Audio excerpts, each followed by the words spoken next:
and then that other tranche kind of gets opened up, or whatever's in escrow, like, it gets opened up, and so people would sort of be running around, all day and night. It was definitely not a group I ever wanted anything to do with. It just seemed like they were working really hard Mm. all the time. You reminded me when you mentioned shipping, etc. Because my first job at Citi, I was in the dealing room, and there used to be a chief dealer who used to walk around the room saying, "Oh, it's too quiet. It's too quiet. What we need here is a few sunk ships." And then to his embarrassment, he got the Falklands War very shortly afterwards, where there No were way. a lot of sunk ships. Oh Listen, wow. I want to do that one. James, you want to Falklands. volunteer with Margaret Thatcher? Mm.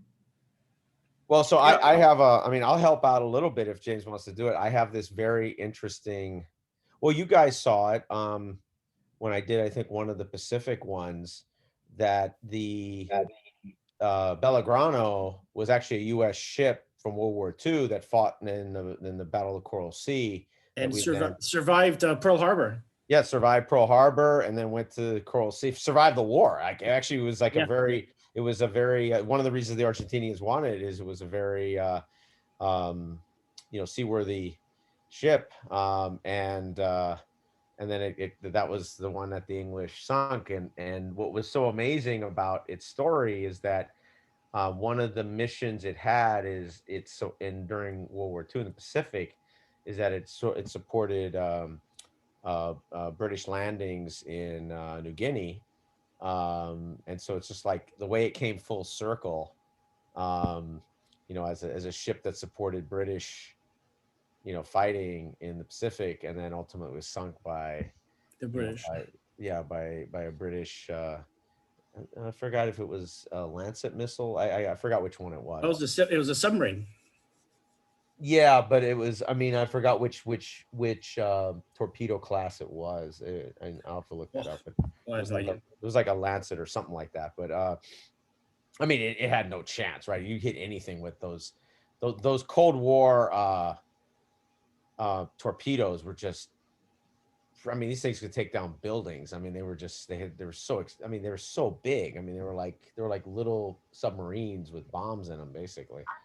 Um, Yeah, I think I think it was the HMS Conqueror, yep. and it is one of two submarines since 1945 to have sunk a ship, and I forget Yep. what the other one is. Yeah. So that had to be. I mean, they've kind of I'm not say over, but they sort of uh, sort of World War II dramatized the decision making. What's really fascinating is just how centralized we made Cold War decision making. Um, that that those choices had to go all the way up the ladder and were debated for an hour or two in the ex Cobra room or whatever. Uh, which you could almost never imagine that type of decision being decided that way. Uh, You mean the decision to sink the Belgrano going up to Thatcher? well, yeah, I mean, it wouldn't have to matter if it was Thatcher, but the idea it goes up to a head of state to Yeah, yeah, conduct yeah. basically an operation that in essence, a lieutenant commander or a commander of a submarine is basically implementing, which is generally speaking, defined rules of engagement, in a war zone, might go up no more than two levels of command. I mean, forget about going all the way up to the head of the Navy or anything crazy like that. But the idea that, I mean, if you think about the chain of command, that thing went up like 15 levels. I mean, it was some insane number like that, um, which they were lucky that they weren't being fired. I mean, they were being fired at, but sort of, you know, in this very micro limited war way. I mean, but if if there were step missiles being launched, dozens, hundreds of them at the Navy, there's no way that would have happened. Obviously, the admiral, I forgot who the admiralty of the sea was. at that point in the early 80s. I don't know. Yeah. I've seen his uniform at the Imperial War Museum. Yeah, no, I have too, and I know his face, but Spence, maybe Spencer, something like that. I'll look it up, but it's one of those just I'm very fascinated by those Cold War, limited war engagements and sort of how they were managed. And that's what they were. They were managed, right, to not escalate or to control escalation. And um, it's sort of weird. I mean, that was the whole Falklands was weird. I mean, just the whole Yes. thing was just such the way it It came out of nowhere, and well, it was almost like the British British version of the Cuban Missile Crisis without nuclear annihilation for humanity. annihilation on the Exactly, table, right? It was just like this weird escalating thing. No one could get, like the escalation ladder was just, as it's saying, it was thrown away, and everybody. Well, it did kill a lot of people. Oh no! Look, I'm not suggesting any of the limited wars in post Cold War didn't kill a lot of people. They absolutely did. It's just that there was never nuclear annihilation. That's why we define them as limited wars. I mean, they were still. If you didn't have nuclear weapons, we'd still call all these wars. But in the Cold War, because that was the ultimate escalation. Yeah, they were. Yeah, exactly. So that's all I meant by calling it limited. I don't mean like it wasn't a war. It was absolutely No, just in terms of comparing it to the Cuban Missile Crisis. Oh yeah, no, absolutely. I mean, I meant more in that massive disconnect between the parties to communicate, because they just didn't have any tools to do that, and they just weren't able to sort of. Because obviously the U.S. was an interlocutor that interlocutor. yeah, exactly. That's what I'm trying to say. That was trying to basically, well, I mean, they couldn't get both sides to really connect, and when they did, the military sides were already engaging, and then the political sides got disconnected. I mean, it was this real sort of mess. And Thatcher was quite determined. Yeah, I mean, I have to say she, that according to The Crown on Netflix, she overruled her cabinet and defense minister. She was out for blood. Yeah, I mean, I would say that the whole thing, on both sides, what kind of went off the rails. I think what the Argentinians did was so absolutely unnecessary to try to provoke a response.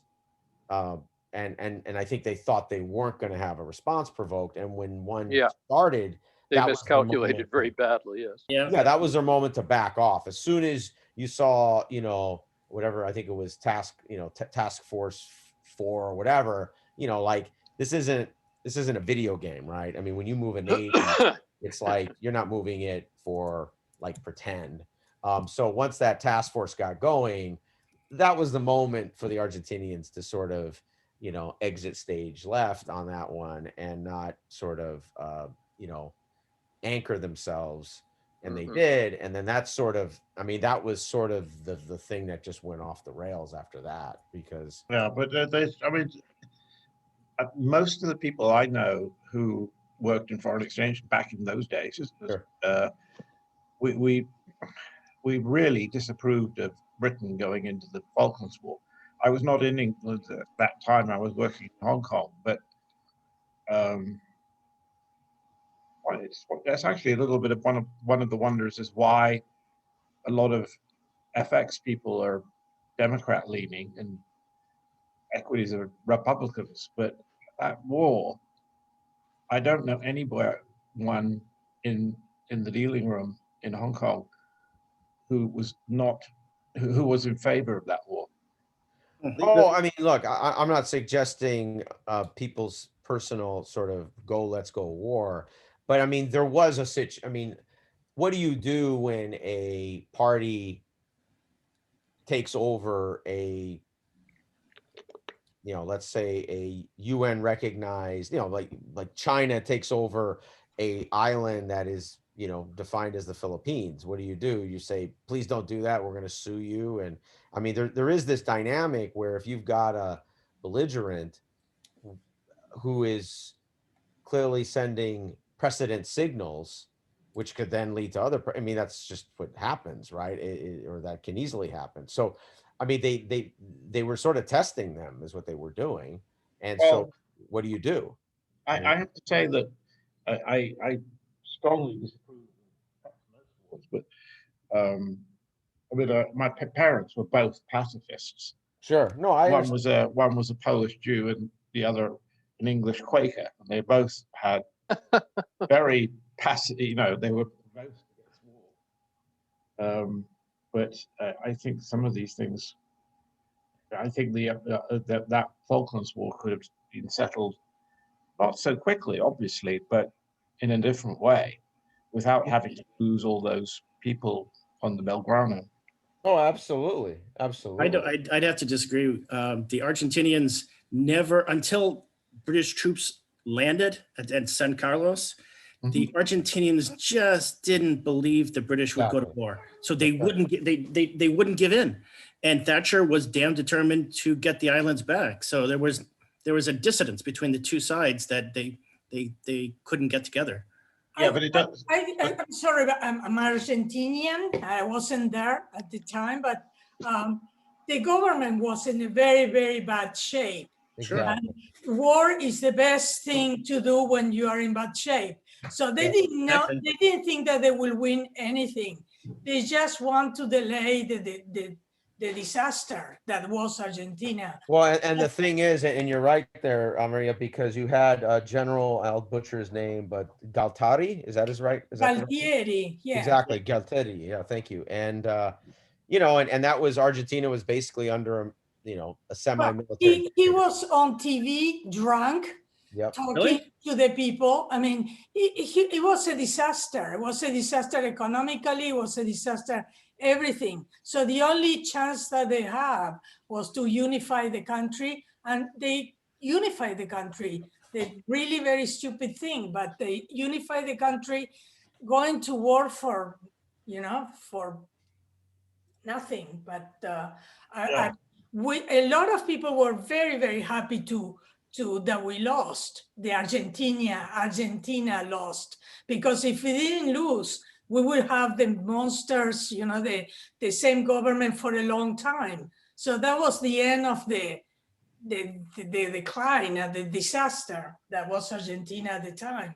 Yeah, and the thing people have to remember is that the Argentinians already did a smaller version of the Falklands operation in the South Sandwich Islands they called it Operation Sol, that what the Argentinians did, where they landed, basically a detachment to take command of the island, which wasn't much of an island, but still it was, they were definitely sort of seeking, like you said, this sort of cause célèbre to sort of unify the nation and project kind of, Argentinian, sort of substantialism, which was sad. I mean, it was sort of, Argentina won the World Cup in '78. So it was like they already had like, The only word I gotta say, exactly, it's the hand of God.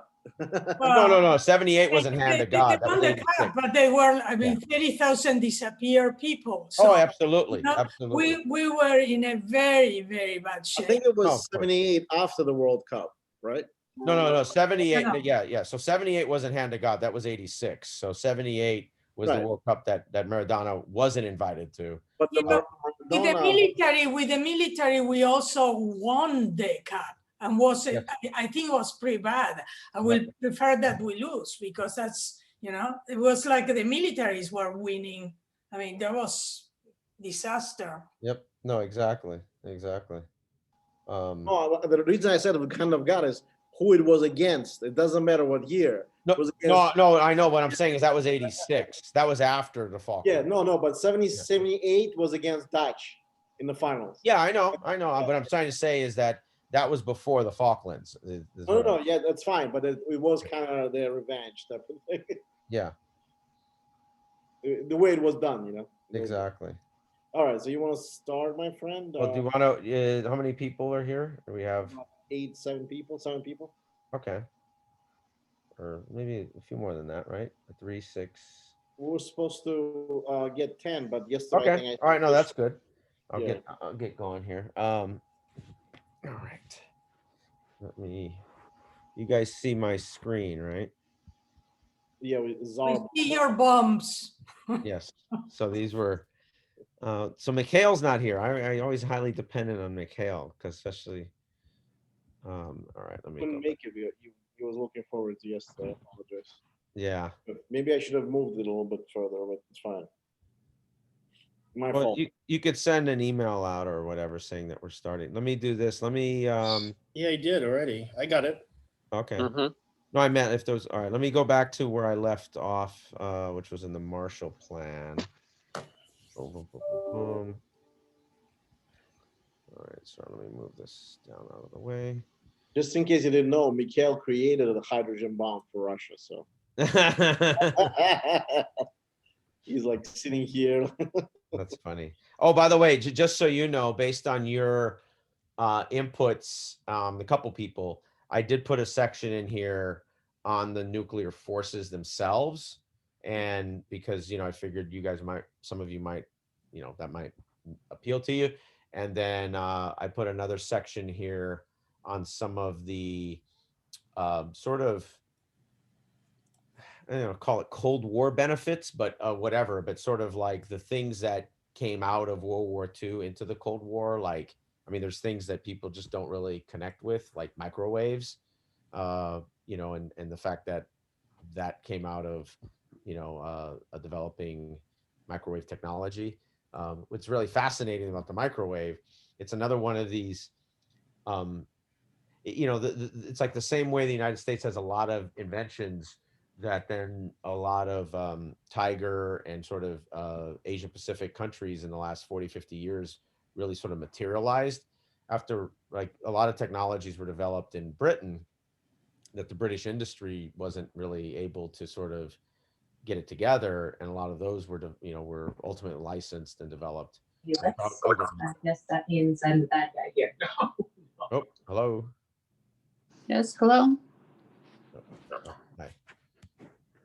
All right. So, all right, let's see. All right. All right. That's where I left off, actually, was the Marshall Plan early ideas. So how much do you want? I mean, do you guys want me to just pick up and go, or we want to review any of the early stuff from before? Pick up which war? No, remember, this is the Cold War. So we were talking about the Marshall Plan, and then going into the rest of it being the Truman Plan, which is the overall Truman Doctrine. And then we'll kind of kick into what you'd call the normal Cold War, kind of chronology stuff. That was sort of the plan here.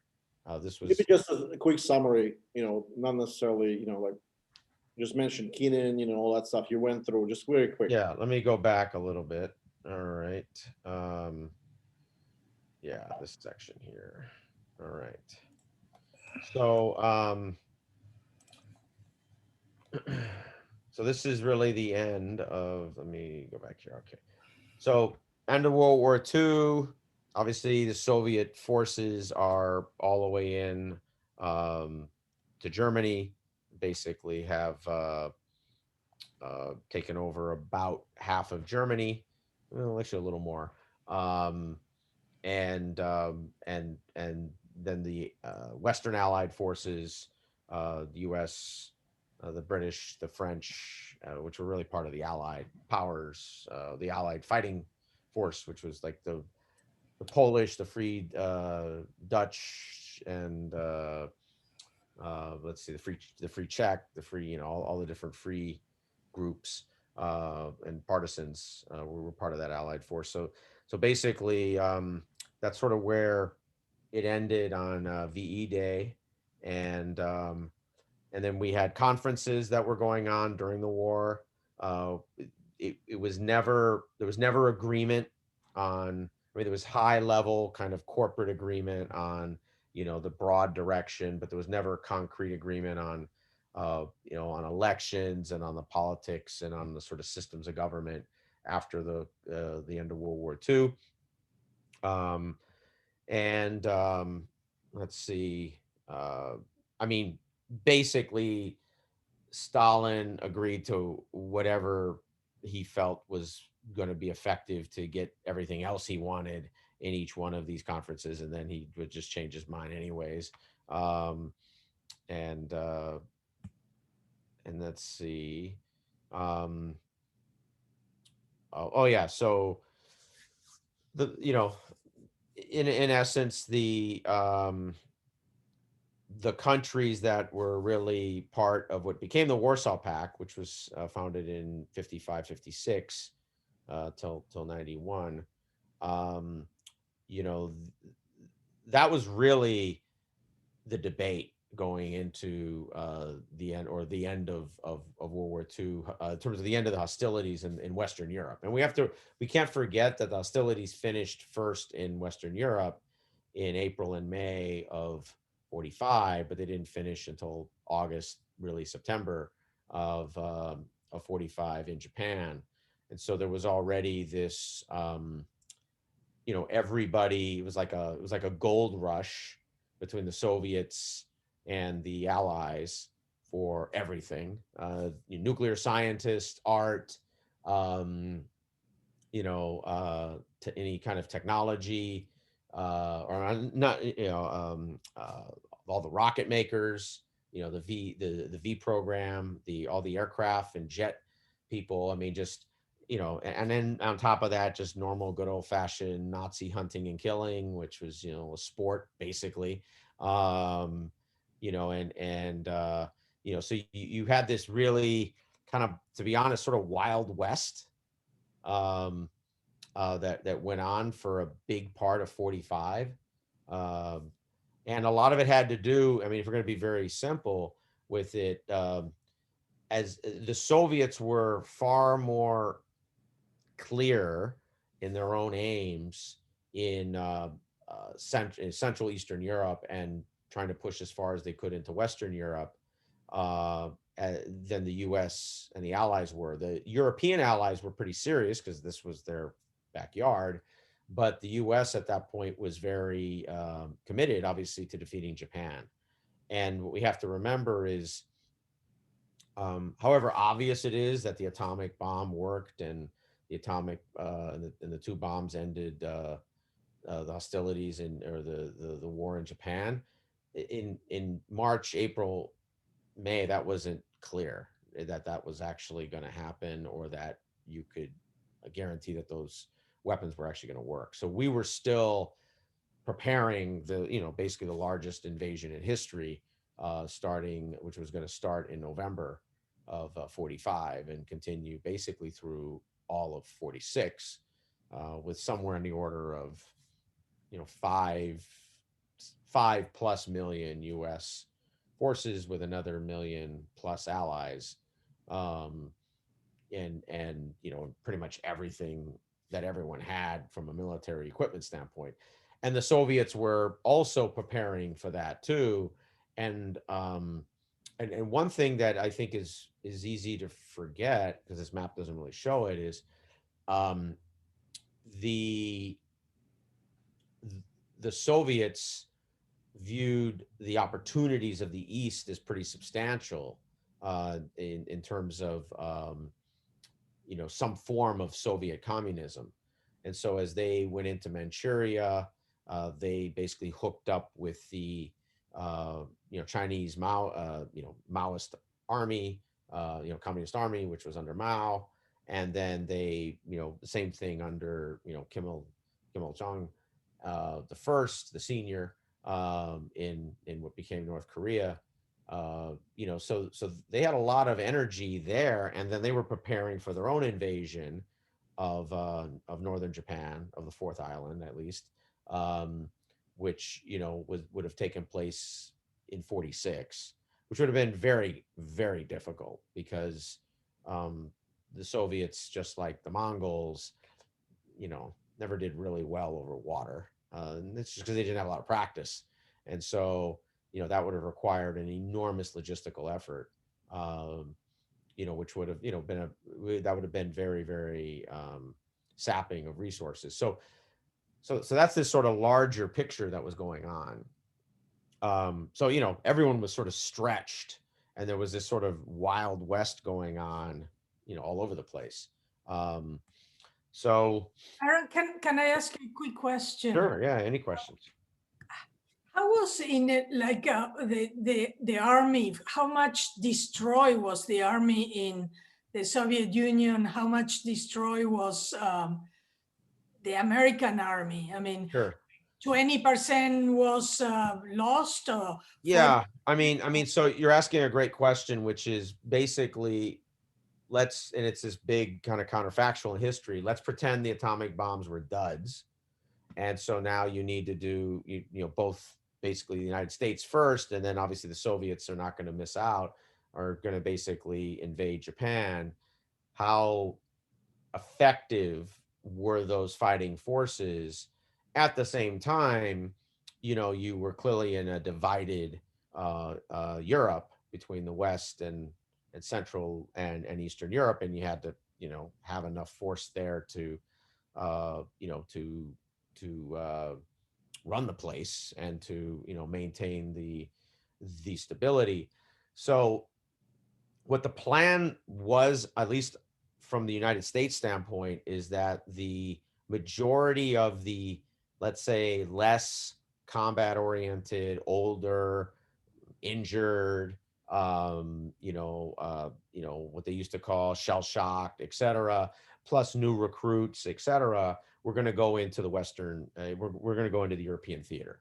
And then basically the rest of the combat capability the United States had, like 90+% of it, over 90% of it was going to go into, basically the invasion of Japan. The Soviets had a very interesting approach, which is because they saw this, far clearer as a bigger kind of conflict, or the second conflict, as it was called. So they had enormous amounts of armor and heavy land forces. So they were keeping those in the in the West, or in Europe, let's say, and and then they were sending newer recruits, also there, because you really, tanks and heavy equipment isn't really as viable when you're doing an amphibious landing of Japan. And then they were sending just more of their experienced forces to the east, with the existing forces that they already had there. So, I would say, like, when you looked at the United States, I mean, the Marine Corps was pretty battered, right? I mean, the Marine Corps went through all those island campaigns, and if you sort of calculated the size of the Marine Corps and calculated the casualties, the Marine Corps turned over once, like over the course of the war, if that makes sense. So, like, imagine everyone that had been in the Marine Corps became a casualty and then had to, get replicated. Now, obviously, some of those, maybe half of them, stayed, were able to recover, but they took enormous.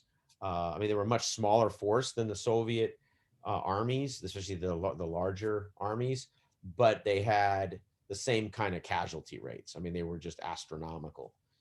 So really the invasion of Japan was going to be mostly a US Army action, with the Marine Corps providing sort of like a strategic,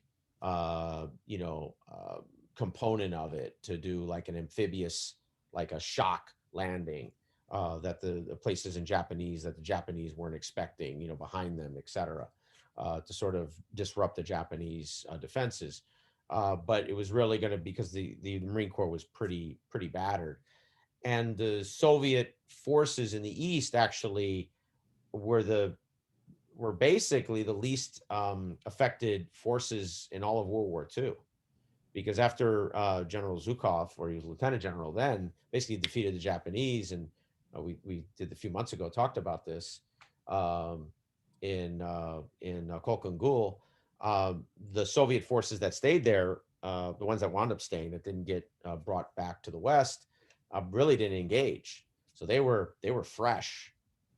So that's sort of how you wanted to look at it. So you had really sort of battered forces in the East, or I mean, in the West, in Western Europe, which is kind of fascinating because the idea that if the United States, this wouldn't have happened, but the United States and the Soviets had fought right after World War II in the West, I mean, you had extremely depleted forces there on both sides. You know, and obviously everyone would have marshaled everything they had. Um, but you know, they didn't, their ability to fight like it was 1942 was not the case by 1945, 46. I mean, they were, you know, both sides were pretty, you know, beaten down, obviously, given what they'd fought and went through. Does that sort of answer your question? Yes, yes, Yeah. thank you. Okay. So we talked about Potsdam, which basically Stalin just changed his mind about elections on occupied territory, um, you know, and sort of, you know, did the, we're gonna, you know, the things that you agreed to, we're gonna do, and the things, you know, I used to agree to, we're not gonna do, right? That became sort of the outcome of Potsdam. Um, Stalin didn't think much of Truman, which is fascinating. I mean, because he really actually thought of FDR sort of in the peer level, like a, you know, a super powerful statesman, super powerful leader. So Truman was, and it's sort of the story of his life, right? I mean, he was, you know, underestimated by everybody, basically. Probably the most, maybe one of the most underestimated leaders in modern history, or the modern world history. You know, because and some of it had to do with his demeanor. You know, he was a very kind of, not quiet is the wrong word, but very circumspect. Um, you know, people knew he didn't have an advanced education. Um, you know, he was you know, smaller. You know, but you know, just the same way as some of the great mafia bosses prior to, you know, Lucky Luciano, those type of people who weren't very big physically. People sort of really you know, let's just say, underestimated them. So we talked about the creation of the Iron Curtain, or the Iron Curtain speech from Prime Minister Churchill, and then sort of the conveying of this idea between the East-West being divided, and what we have to realize, it wasn't just that there were Soviet troops. In a lot of ways, it had nothing to do with the Soviet army. It had to do with the Soviet political leaders that were now getting installed, and you know, in essence, you know, you can almost say political, you know, uh, you know, ethnic or like political cleansing campaigns that were going on across all of the, you know, Eastern European and Central European countries, or at least an attempt at them. Places like Yugoslavia, you know, they smartly didn't try to do that. Or basically no one tried to do anything in Yugoslavia, because, you know, you just have to say the word Yugoslavia and that just sort of answers it. But everywhere else, and then wherever they didn't have that sort of forced domination, you know, like Greece and Turkey and Italy, they had massive, you know, communist supported movements there, being directed, you know, directly from Moscow. Um, you know, with their goal was to, you know, if they could flip the countries, that would be ideal, but at best they could, you know, keep them weak and off balanced. Um, and so, and we talked about sort of the beginning of this, which really the beginning of this whole doctrine, or the ideas in this, you know, George Kennan, and there were others that came up with pieces of this, but Kennan laid out the sort of larger idea of, we need a containment strategy, and we need a strategy to support all these, you know, failing and struggling, you know, basically failed states, because they're gonna, the populations are so desperate that, you know, any form of stability they're gonna swing towards. And so the first set of countries were actually Greece and Turkey, and then right after that, Italy, which the United States committed, you know, between those three countries over, you know, several $billions, which is a lot of, I mean, at that point in the world, that was a tremendous amount of money. I mean, you know, a dollar, you know, $1 in Greece in 1947 could get you quite a bit, you know. Remind what the Truman doctrine was. It's just basically my enemy's enemy is my friend. I mean, that's one part of it. I mean, I would say that that became a byproduct of it, but the larger piece of it was to construct a containment strategy to prevent communism. Because in essence, at that point, when you look at the whole Eurasian continent, except for far Western Eurasia, which we call Western Europe, which isn't a continent, right? It's part of Western Eurasia, but we don't really say that.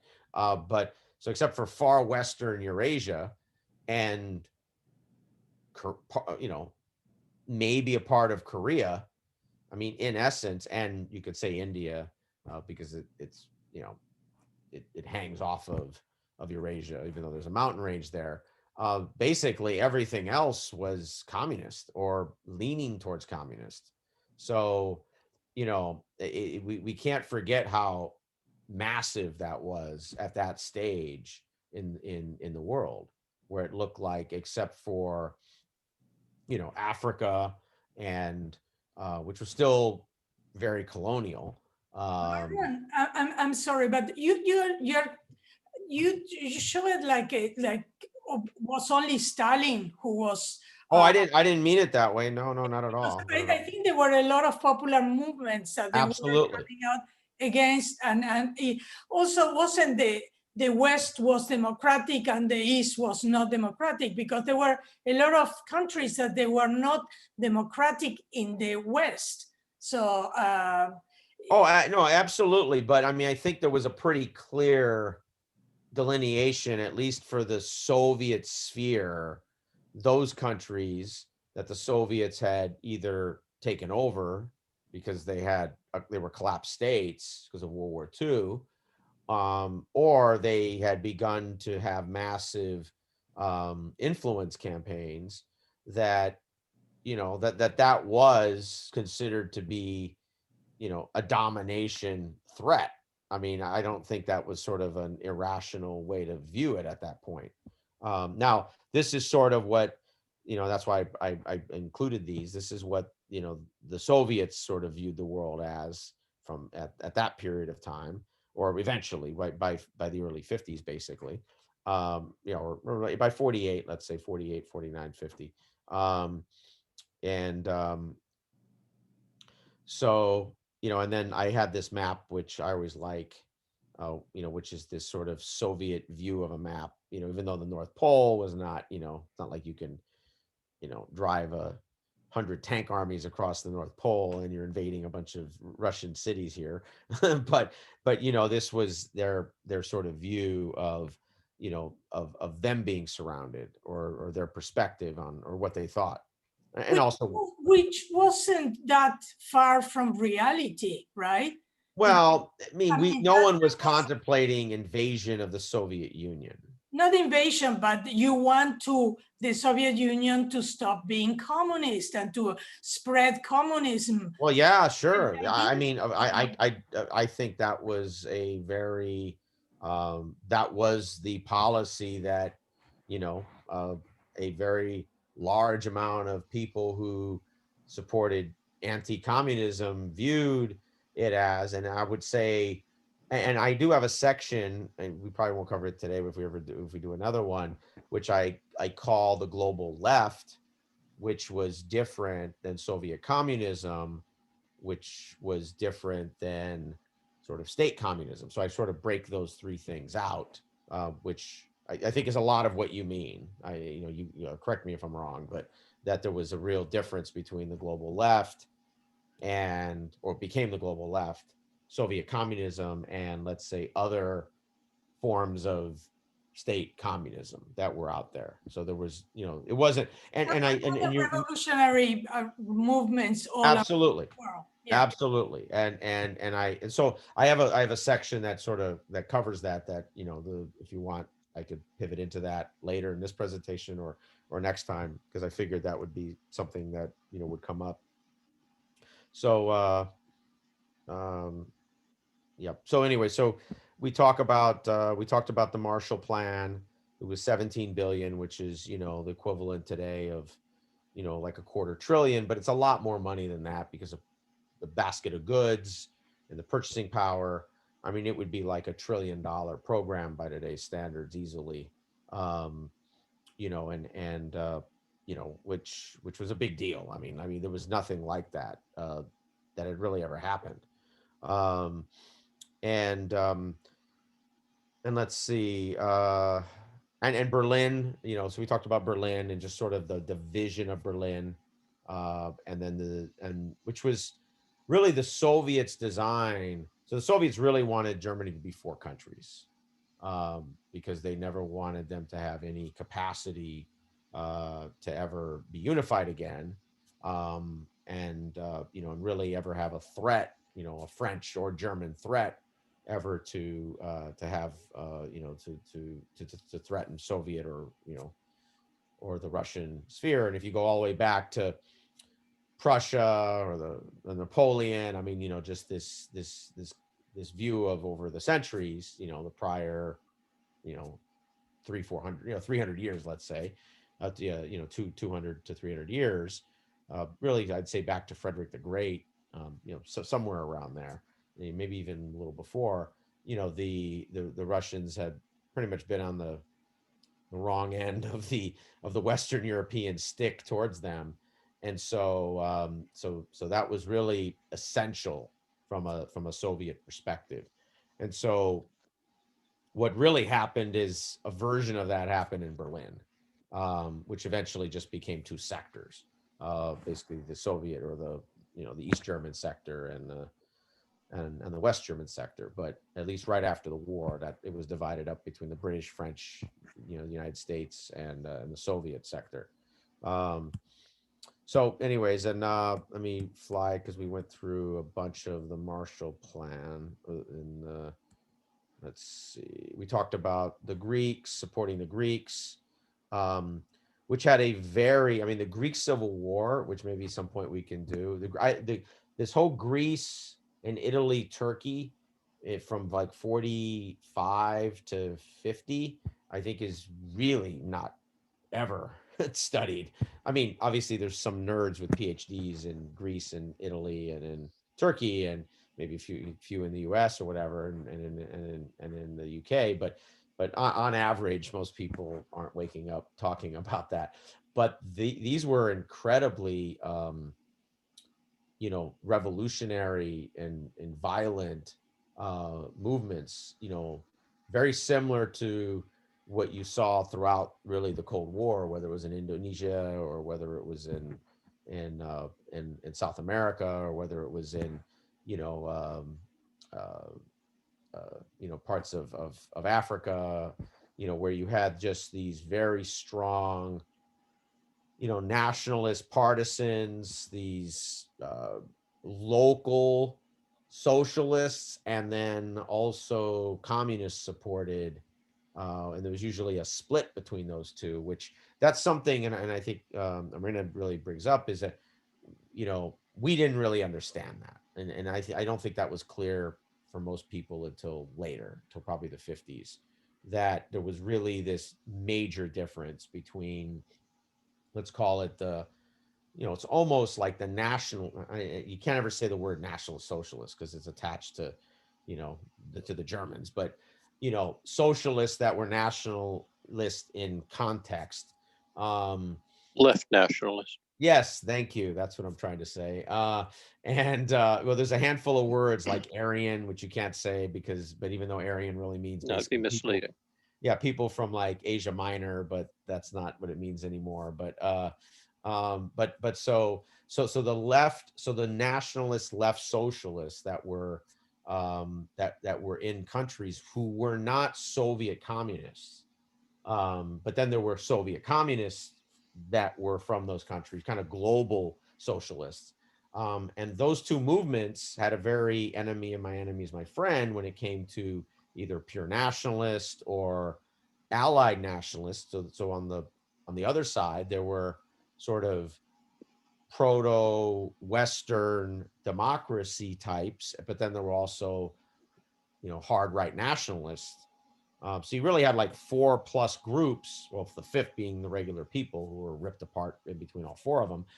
So there were really these sort of 4.5 different groups in most of these countries, which, to be honest, I just don't really think until you built the modern policy state, right, where you had legions of people who were experts who could really, become area experts, as we would call it, which really, that didn't really happen in the 40s. I mean, that just wasn't there. There were handfuls of people here and there, but it wasn't this sort of policy apparatus built out of the academy, and all of the publications and books and everything about that, that just didn't exist. So we were sort of flying blind, as from the West, at least the Allied West, which Hey, Aaron, yes, sir. could I just interject Oh, here? please. I think you also have to remember that in the late 40s, 50s, and into the early 60s, the kind of countries, what has somewhat popularly been called third world, Yep. Not a term I like, neo-colonial countries, Yep. were in fact still colonized. Absolutely. And in fact, after World War II, whether it was Britain and France, in Africa, in Southeast Asia, they were attempting to recolonize those countries, and also in Africa. So, all of what you're sort of describing here really means oppression. Colonizing really means it's not colonizing. I mean, we call it colonizing, but I think. Well, I would call it imperialism. Yeah. Well, I mean, it's a little bit of all 3. How about that? Because I view it as there were possessions that were imperialistic, right? And that went back for 100, 200 years, that kind of became part of some of these colonial nations' identity.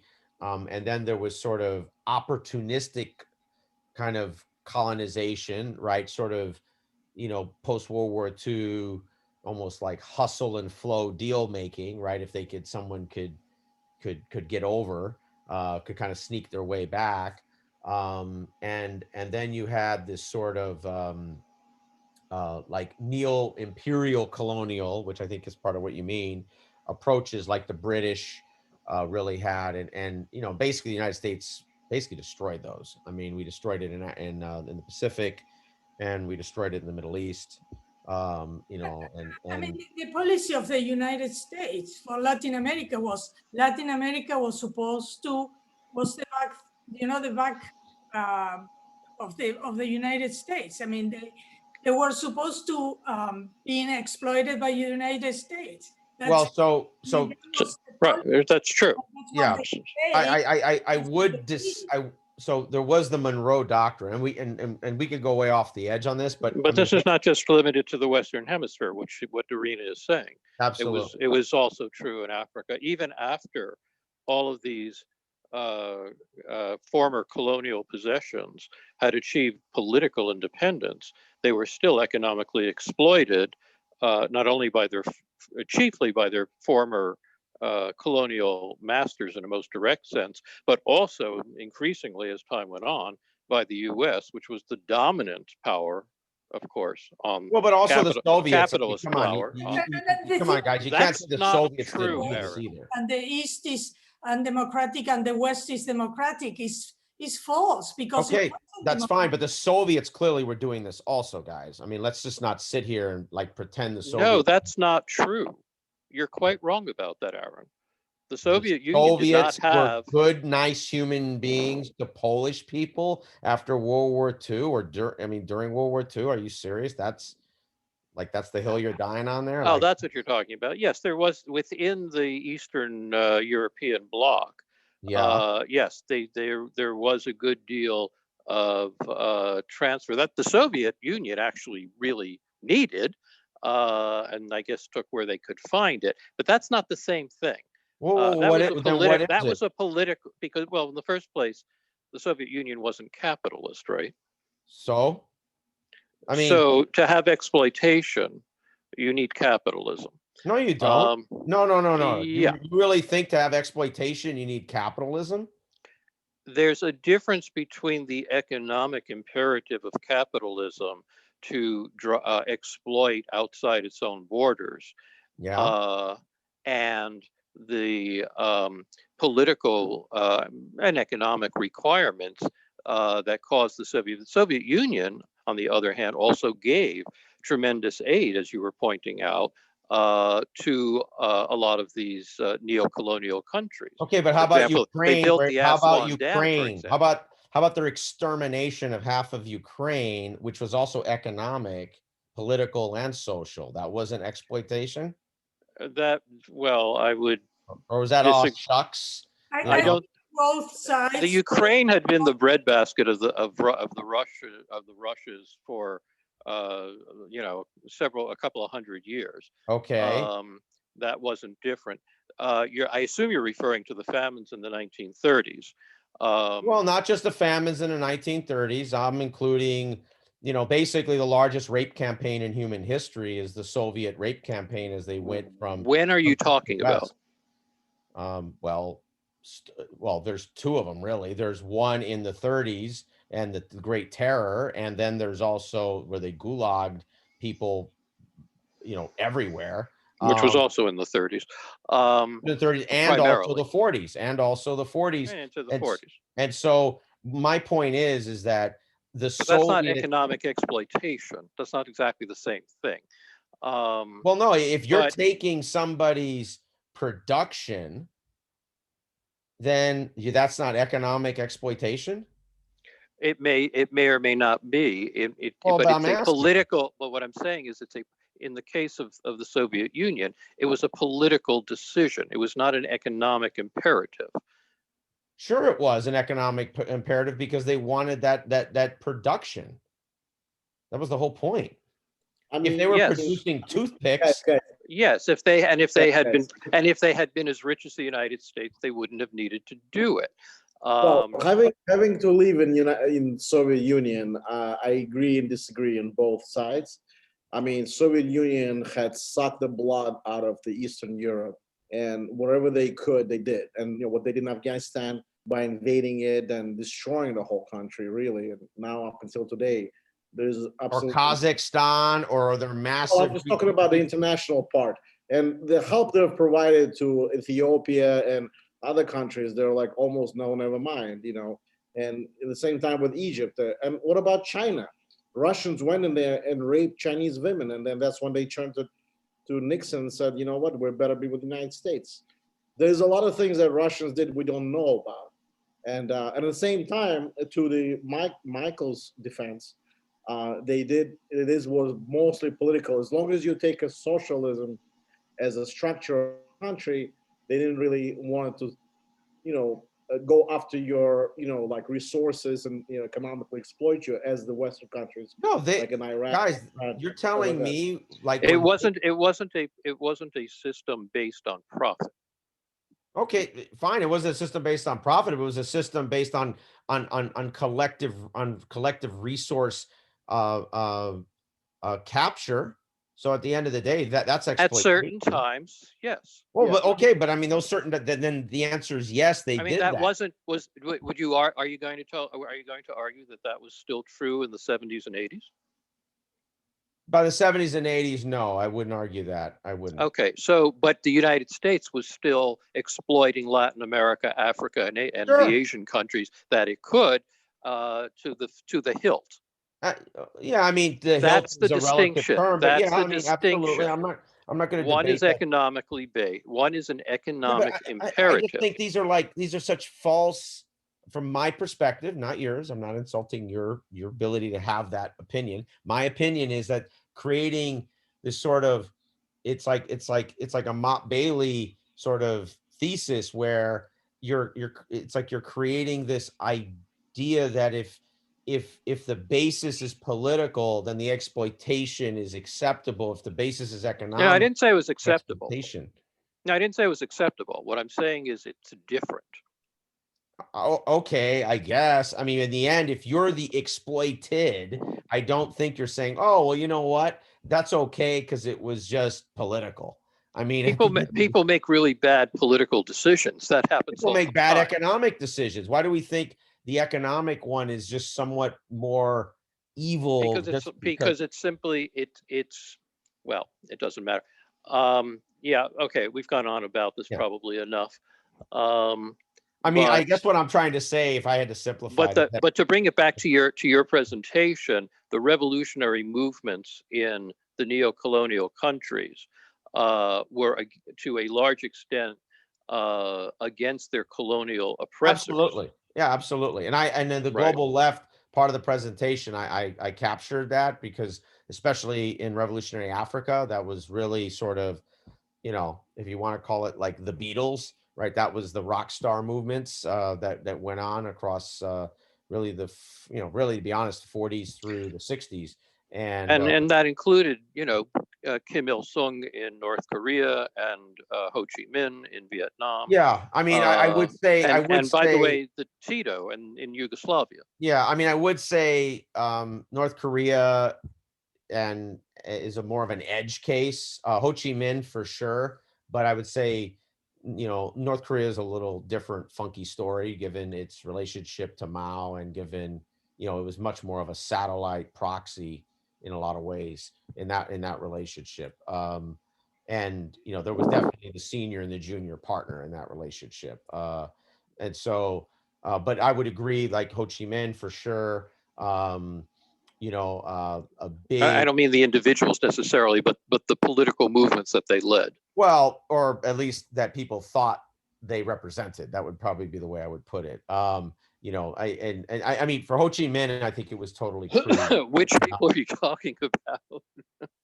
Well, if you're a North Korean and you were given, let's just Are you say, talking about the people in those countries or the U.S. government? the people in North Korea who bought into this, beautiful revolutionary movement that was supposed to be this brothers in arms of Mao and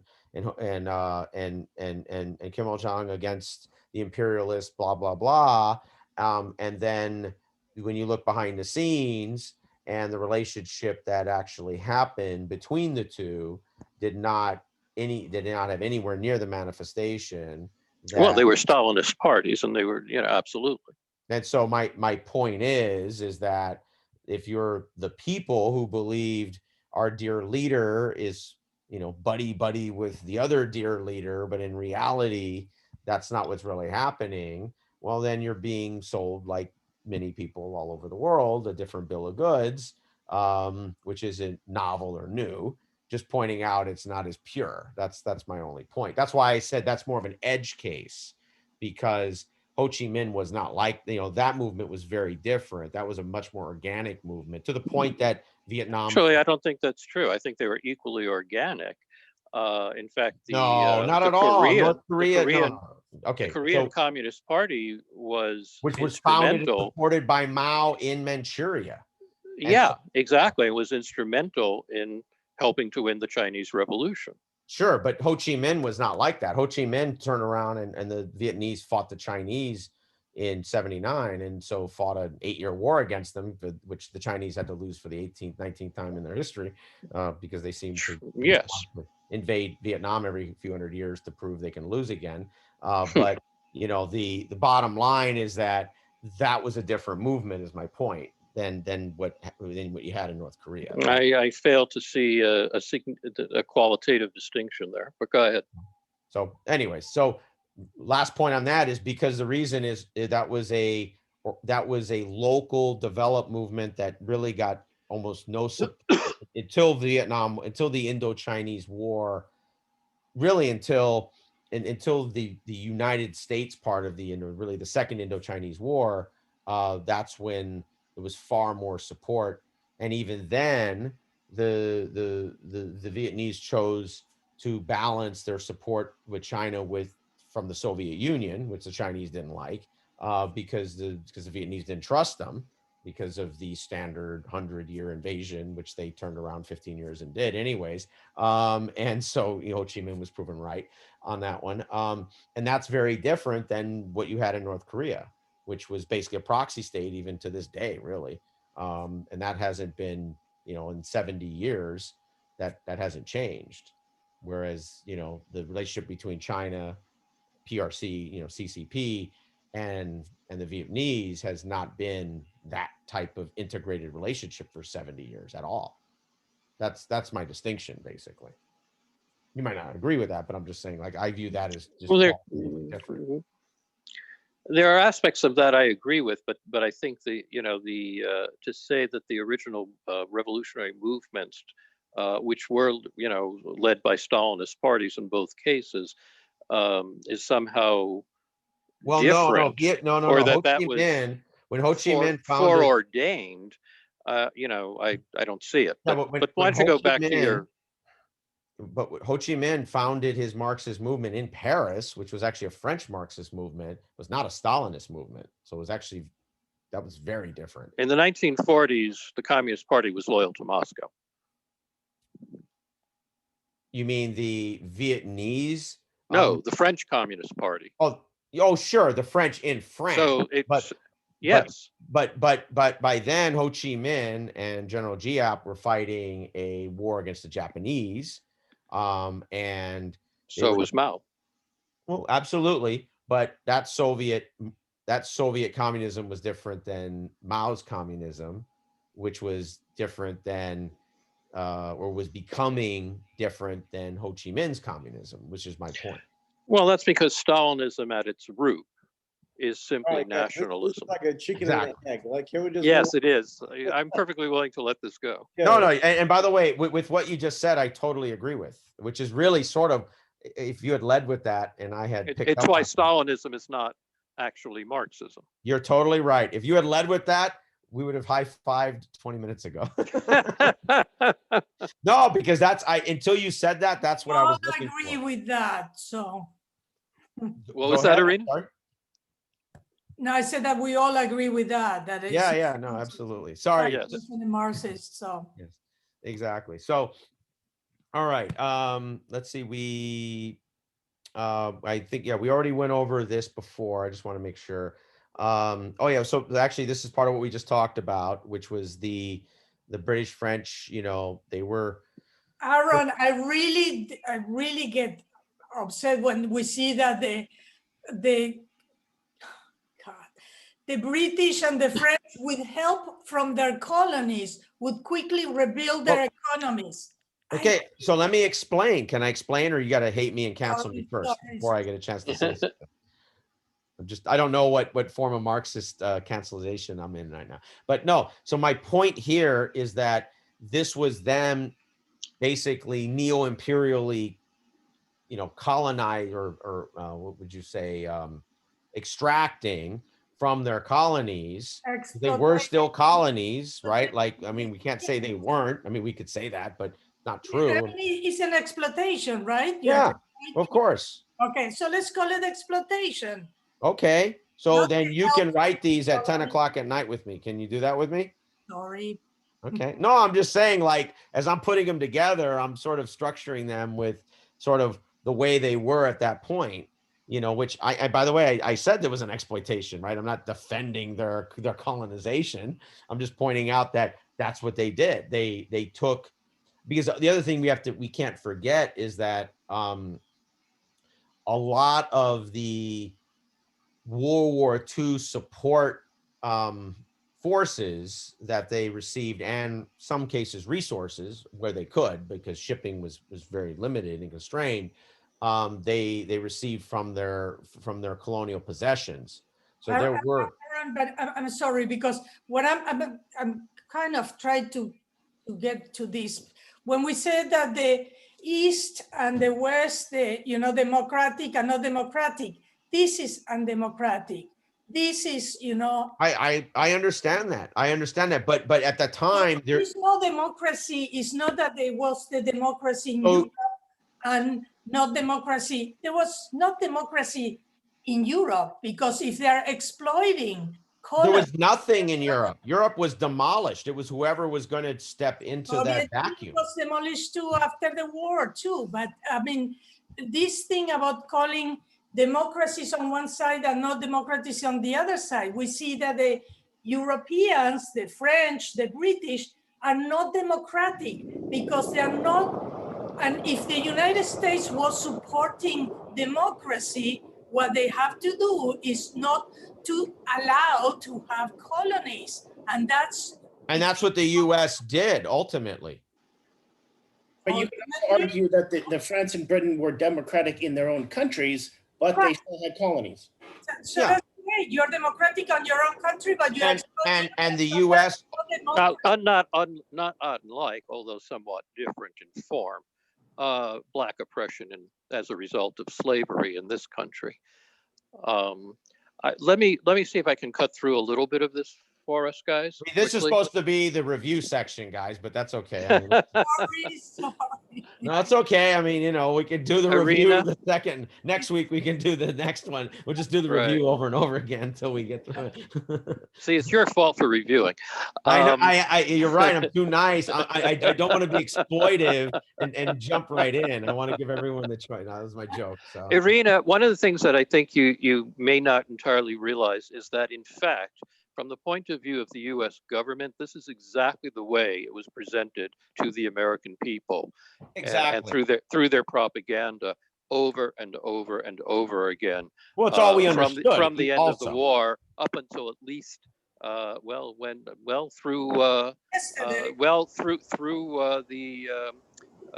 the Vietnam War. Fighting communism was the rationale for absolutely every foreign intervention. And I remember being a young kid watching Lyndon Johnson in 1965 say he had to send troops into the Dominican Republic to head off a threat of communist revolution.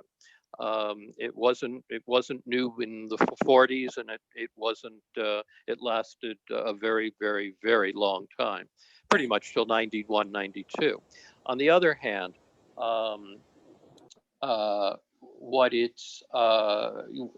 the point that I think needs to be made here, Aaron, in terms of, I think, your text, is that the U.S. not only hoped, it helped Britain and France and supported them in their attempts to regain their colonies after the war, disagree with and to fight against the various revolutionary movements, be they nationalist or communist, that existed. They were supportive of that.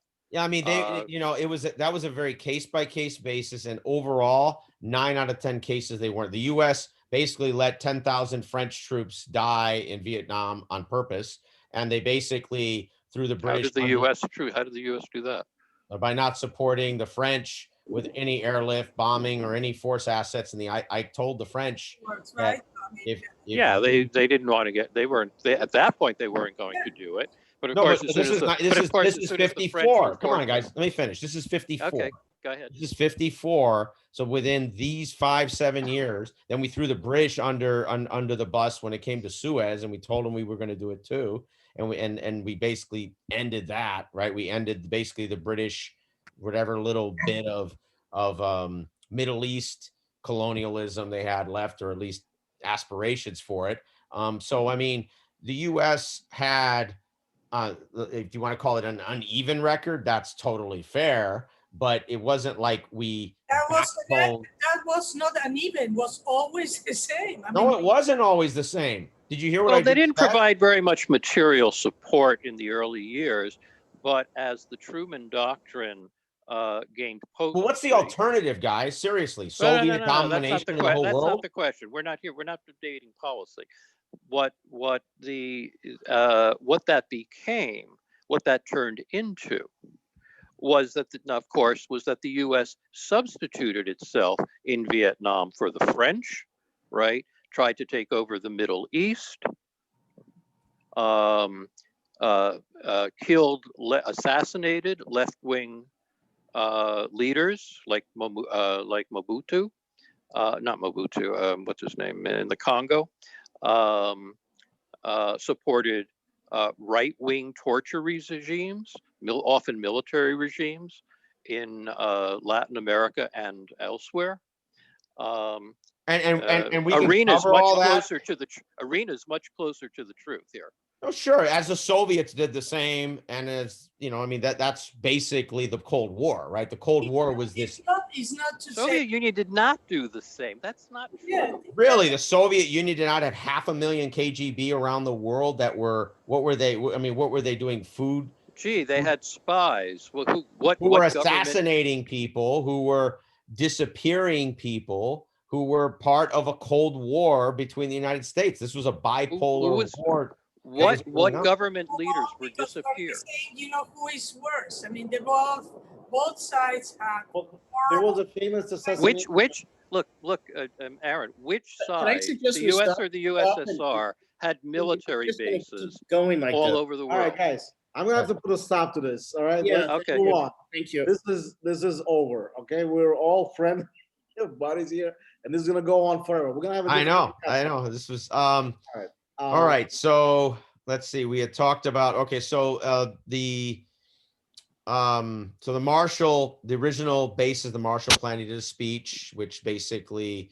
didn't really provide any details, except that it was going to be a call for all the Europeans, the remaining ones, to meet and basically create their own plan. It was sort of a bottom-up plan that the U.S. would basically fund, which was, you know, reasonably accurate at that point. And the Soviets rejected that plan, which, you know, I think very much like when they walked out of the UN at various stages was sort of a tactical error that, you know, they probably could have, you know, I don't say bogged the plan down, but they probably could have, you know, made it a lot more sort of confusing. And they probably would have had an advantage at a propaganda level if they did that. So that was, I think, most people have seen that as sort of an error by the Soviets to participate. But that's sort of this, you know, this is this part of anti-structuralism within you know, Marxism, which is to not to accept some of the institutions of power and institutions of the structures of power, which, you know, that might be fine at a theoretical level, but when you get to this sort of realpolitik, that was sort of a mistake, because then basically the Allies had, you know, the free run to define the plan with those local countries the way they wanted to, which ultimately swung places like Greece and Italy against the communist enough, right? Didn't uh, completely dominate them electorally, but it definitely swung the balance, and definitely against the Turkish Marxist Party, which was basically eliminated by the Turks, for that matter. Um, and so, you know, you had this sort of humanitarian aid, like at scale, that went across Western Europe and went on this sort of rebuilding spree and sort of rebuilt or began the rebuilding of the economic institutions that those countries had, and which became Western Germany, France, Italy, um, parts of Scandinavia, which, you know, we sort of forget Scandinavia was in the war. You know, you know, obviously a lot of Scandinavia is not is only farmland or snow, but where there's big population centers, you know, there was some solid suffering by German occupation, and they had their own sort of partisan wars or fights. You know, they weren't, you know, on a biblical scale like in Eastern Europe, but, you know, they were like, in some cases, like versions of what happened in Greece, and maybe not as hot-headed, but I mean, same, you know, and fun. But, you know, they were their own kind of contained Yeah. ones. Sorry, who is the they? Oh, I'm sorry, like Sweden, Norway, Denmark. So, you know, as they were occupied by the Germans, you had you know, their version of sort of you know, anti-German, fighting units that were supported out of England, out of the UK, and then also by Polish forces that and Finnish forces that had already that had escaped, German and Soviet partition and destruction of Poland. And so so those areas also became part of the Marshall Plan too. A lot of if you ever spend any time, which I have, in places like Copenhagen and Stockholm, and you'll see, especially the oldest bridges there and some of the oldest versions of the new blocks that they put in, you'll see the dates of 47, 40, 48, I should say, 49, 50, 51, this huge amount of sort of building they had and rebuilding that they had. So are we saying that this the Marshall Plan in part was to reinforce the democratic governments in power? Yeah, I mean, That's like help them monetarily. yeah, it did like three things really. So it had a political component, which was to basically support, local, democratic leaning, governments. But then it had a human, like humanitarian, because you had, starvations, and I mean, it was bad. You didn't have power. You had a horrific winter in 40, I think it was the winter of 47 or the winter of 48. I forgot which one of those two, but there was a crazy European winter, one of those that was like, it was insane, right? It was like, Arctic freeze, some kind of Arctic blast. And, so you had enormous amounts of people starving and dying of exposure. And so there was a humanitarian component to this, which was just literally like food, energy. You didn't have power, you didn't have sanitation systems, you didn't, just the basics of sort of, let's say 20th century, early 20th century life. You were trying to just stand those back up again. And then you had sort of broader economic ones, which was to establish, let's say, development unions around, low level industrialization, construction, employment, obviously through those industries, setting up the education system again, which is a thing that we sort of forget about, that the sort of education system was basically leveled for a decade almost. And so all of that had to get redeveloped. I mean, so there was sort of like all three of these operating, and the leadership of each of those countries, basically had their version of the Marshall sort of Plan representative, which was sort of like part of their, foreign office mixed with, there wasn't this, the old world, you'd had basically a treasurer or an early ministry of finance. They weren't very modern. And so they had to develop more modern versions, because most of those countries, we helped set up central banks.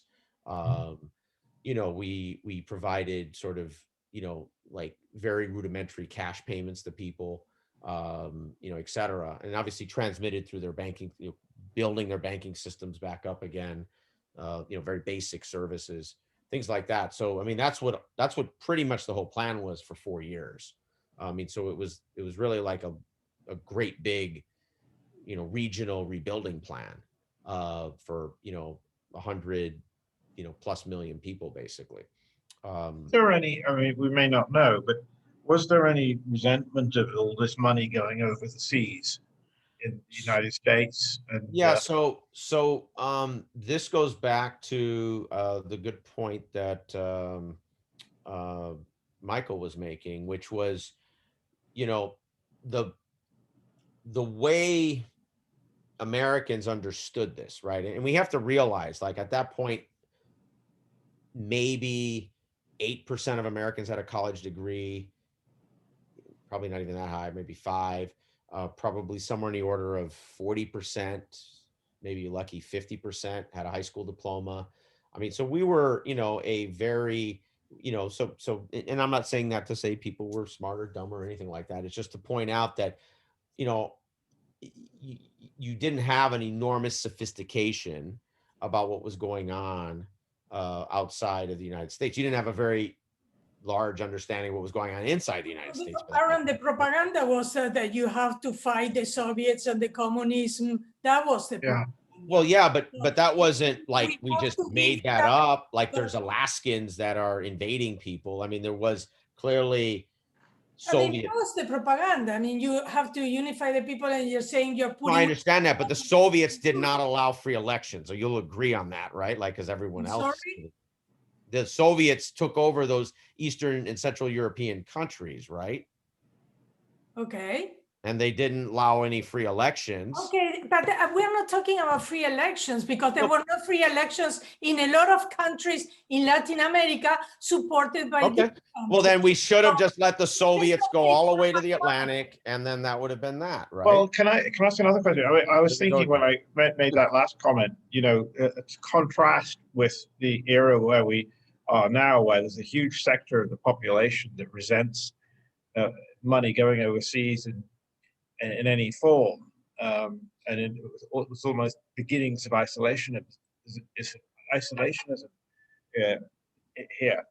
And in Europe, of course, the Marshall Plan was all around, and U.S. troops also. I remember my mother used to say that they were overpaid, oversexed, and over here. Sure. So there was a little resentment of it, but it was sort of, you contrast with today and what we've just been through with Trump. It was probably much more open. Well, but the Soviets wanted full control of Europe. I mean, that was stated aim. So, I mean, that wasn't. So did the U.S. United States too. I mean, they wanted. The United States did not want full control of Europe. Okay, so that's why they helped Europe. That's why they rebuilt all the system in Europe. No. The reason you want to understand, the reason we did that is we did not want to fight World War I and World War II again. Right, but I mean, that was the reason.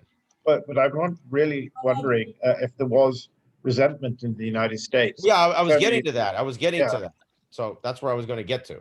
So that resentment didn't build until really 51. So there was this window there, which was these 4 years where the majority of the resources, this $17 billion, which was really more than that because of other spending, defense and state and so on, and other forms of loans to the English and to others, to our central bank, et cetera.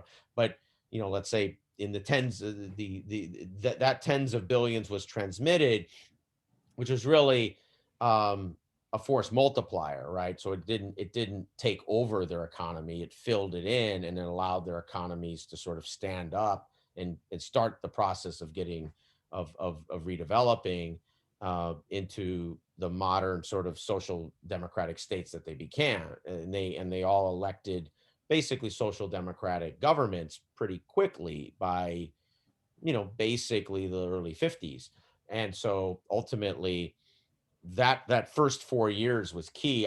You can make an argument that when Americans turned against it, it was probably about the right time, because if it kept going, it probably for another 5 or 10 years probably would have turned into another sort of, semi-incompetently run program that wouldn't have been very effective. So and our leader, especially General Marshall, understood that there was a clock on this. He had a fantastic read of this. He said, if we can get 3 years out of this, so he put everyone on this sort of, you need to get this done in the next 36 months, because he understood that, it was, over time, not very sustainable, to have to invest that much somewhere else.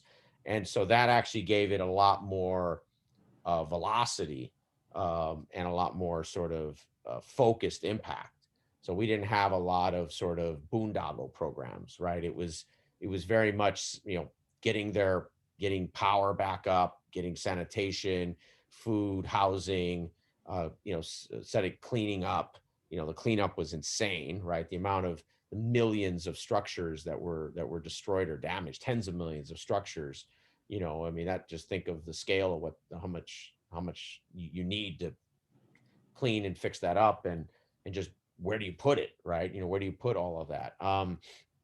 And so there was just the emphasis was these real, very simple basics for those first 3-4 years, which is what we were able to help them do. And they did the work, right? We didn't do the work. I mean, we helped, and we provided this sort of economic and technical assistance.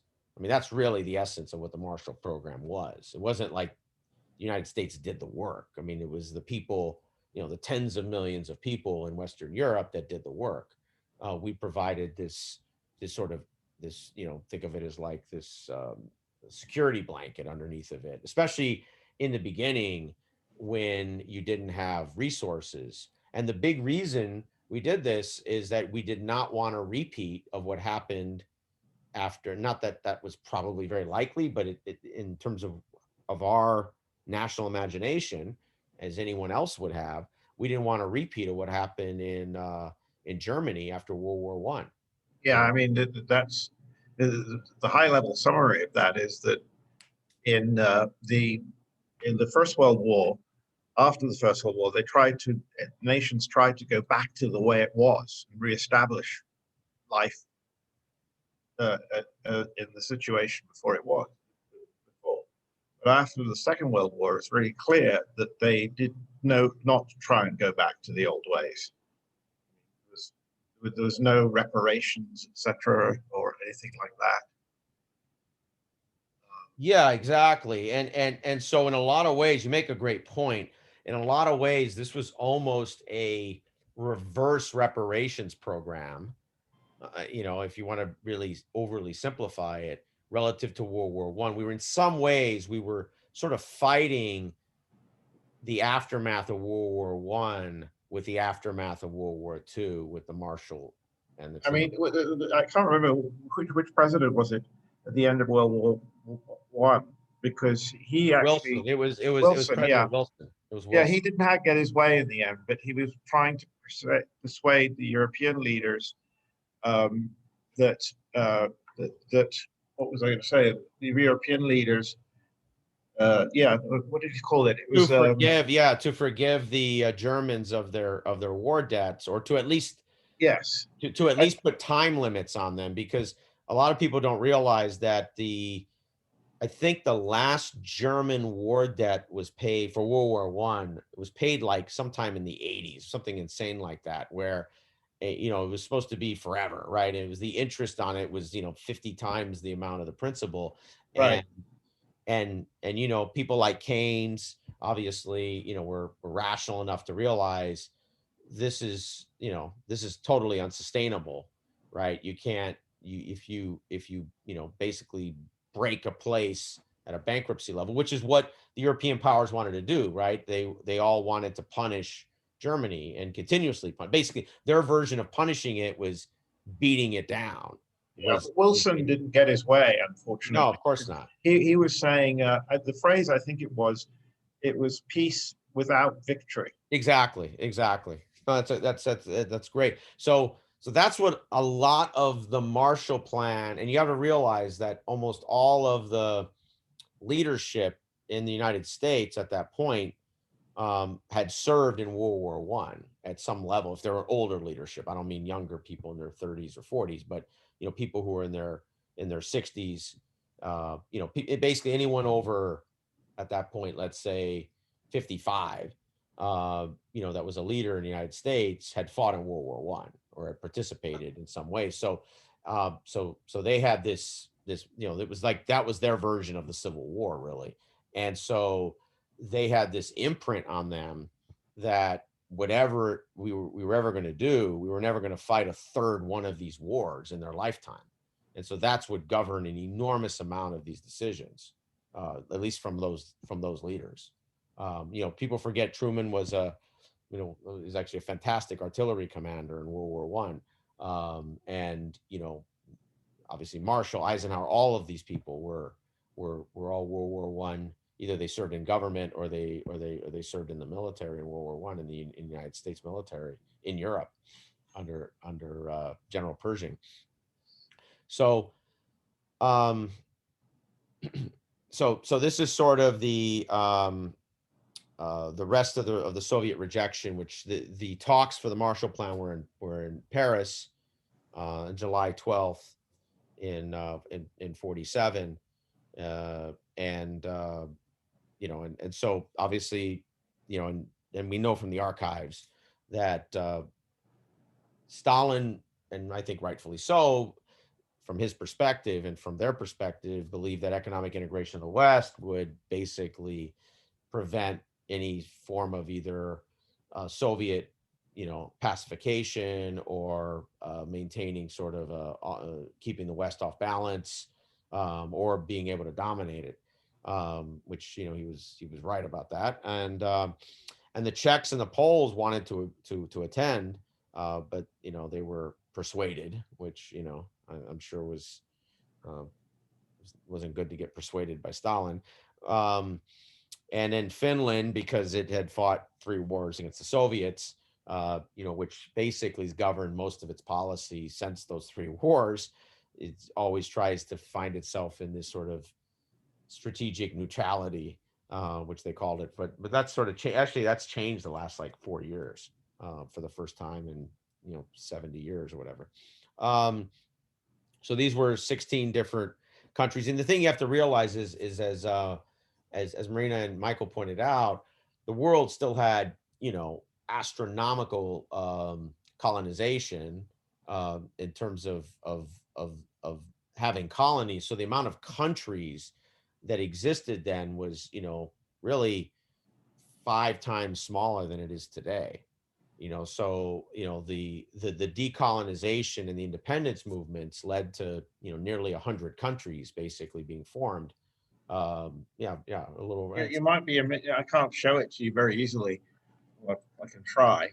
I have a globe that I Oh, found in really? a junk shop.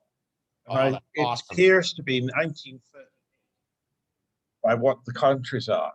Oh, that's awesome. There are a couple of anachronisms in it, including the fact that it still has the Irish Free State. Oh, yeah, sure. But it's quite it's a lot of fun. Yeah, no, that's yeah, because I've only seen those, you know, you can do a Google search for maps and stuff like that. But yeah, globe has got to be just crazy because yeah, but I mean, so and those are great points that Marina and Michael had earlier, is that so, you know, this was sort of the world as it was at that point. You know, and ultimately, you know, minus, you know, some, you know, let's say really, you know, boneheaded decisions the United States made, like in Vietnam, or obviously Iran with Mossadegh. Iran's a weird one though, because that was really like a Cold War. It was really a weird Cold War play there between, it was, you know, kind of both sides, the US and the Soviets really pretty much miscalculated in Iran. Um, but, you know, we had, you know, and then obviously what happened in Central South America, same thing. So, you know, those happened, right? There's no way around that. But ultimately, the United States did not support the large colonial movements, you know, that Belgium wanted to maintain, or, you know, or France, you know, or Britain for that matter.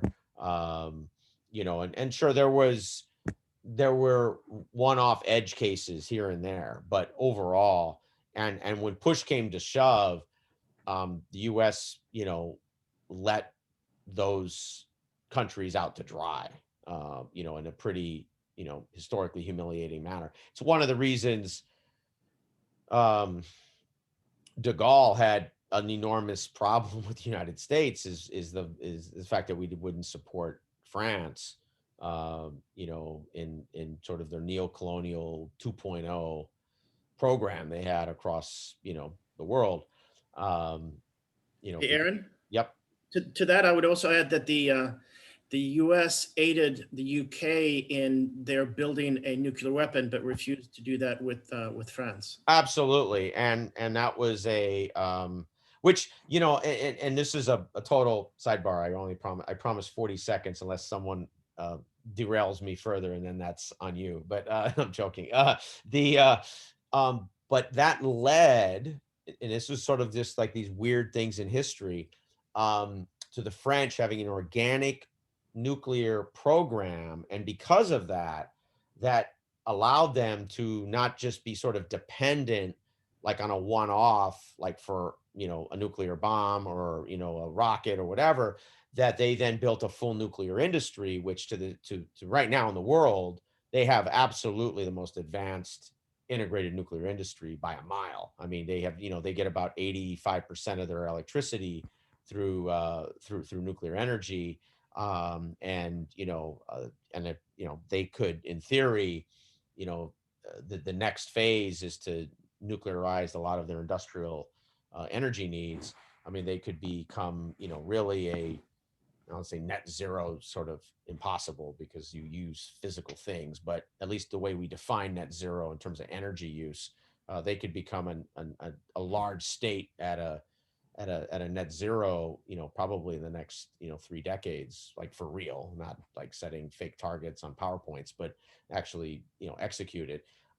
So, and that all came about because of the French and the United States, basically the French and the U.S. not working together, you know, in post World War II, with the French, you know, kind of neo-colonial project. So, you know, so there is this sort of weirdness in history. So, anyways, that was total sidebar, but one day we'll do, you know, maybe nuclear energy or whatever, or we'll do energy in general. Maybe that could be fun, actually. Um, so, so one interesting dynamic I never really, and it makes sense after I, you know, read it, is that the Benelux countries were completely dependent on the German economy. And so so to really help them rebuild, we had to really help West Germany rebuild. It was sort of a byproduct on top of West Germany itself and its needs. Um, and so that sort of became this. And then of course, the countries like Denmark have a big dependency on the Netherlands, or then especially. And so, you know, it sort of became this feedback loop. And then those Benelux countries had a pretty good dependency, north.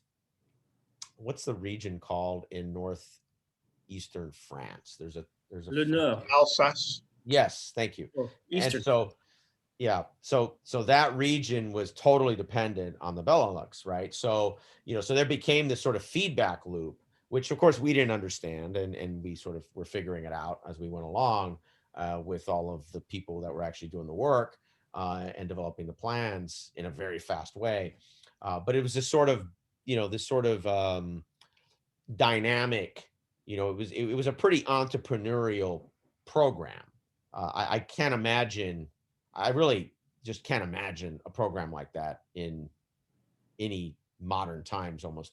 I mean, maybe, you know, these are the things that places like Singapore and South Korea and, you know, and parts of China have done at various stages in their development in the last, you know, 30 to 50 years. But, you know, but I can't imagine really too many places in the West being that sort of open and flexible and dynamic with that many resources, and also that cooperative. I mean, you know, they were and you know what people don't recognize as a byproduct, a lot of this fed kind of the ecology of building the original movements for more pan-Europeanism, like you know, it's almost like it's not EU, but it's like primordial. You know, it's the sort of building blocks, um, you know, of especially customs and trade, and travel. You know, just all those real basic pieces. A Wasn't lot the of first one called like the coal and iron Yeah, community or absolutely. something? Yep, that was, which was actually, so so it's a great point there, which I'm not going to overbury, but so the original agreement was just between France and Germany. 4 other countries were added to it 2 years later, but the original agreement was just France and Germany.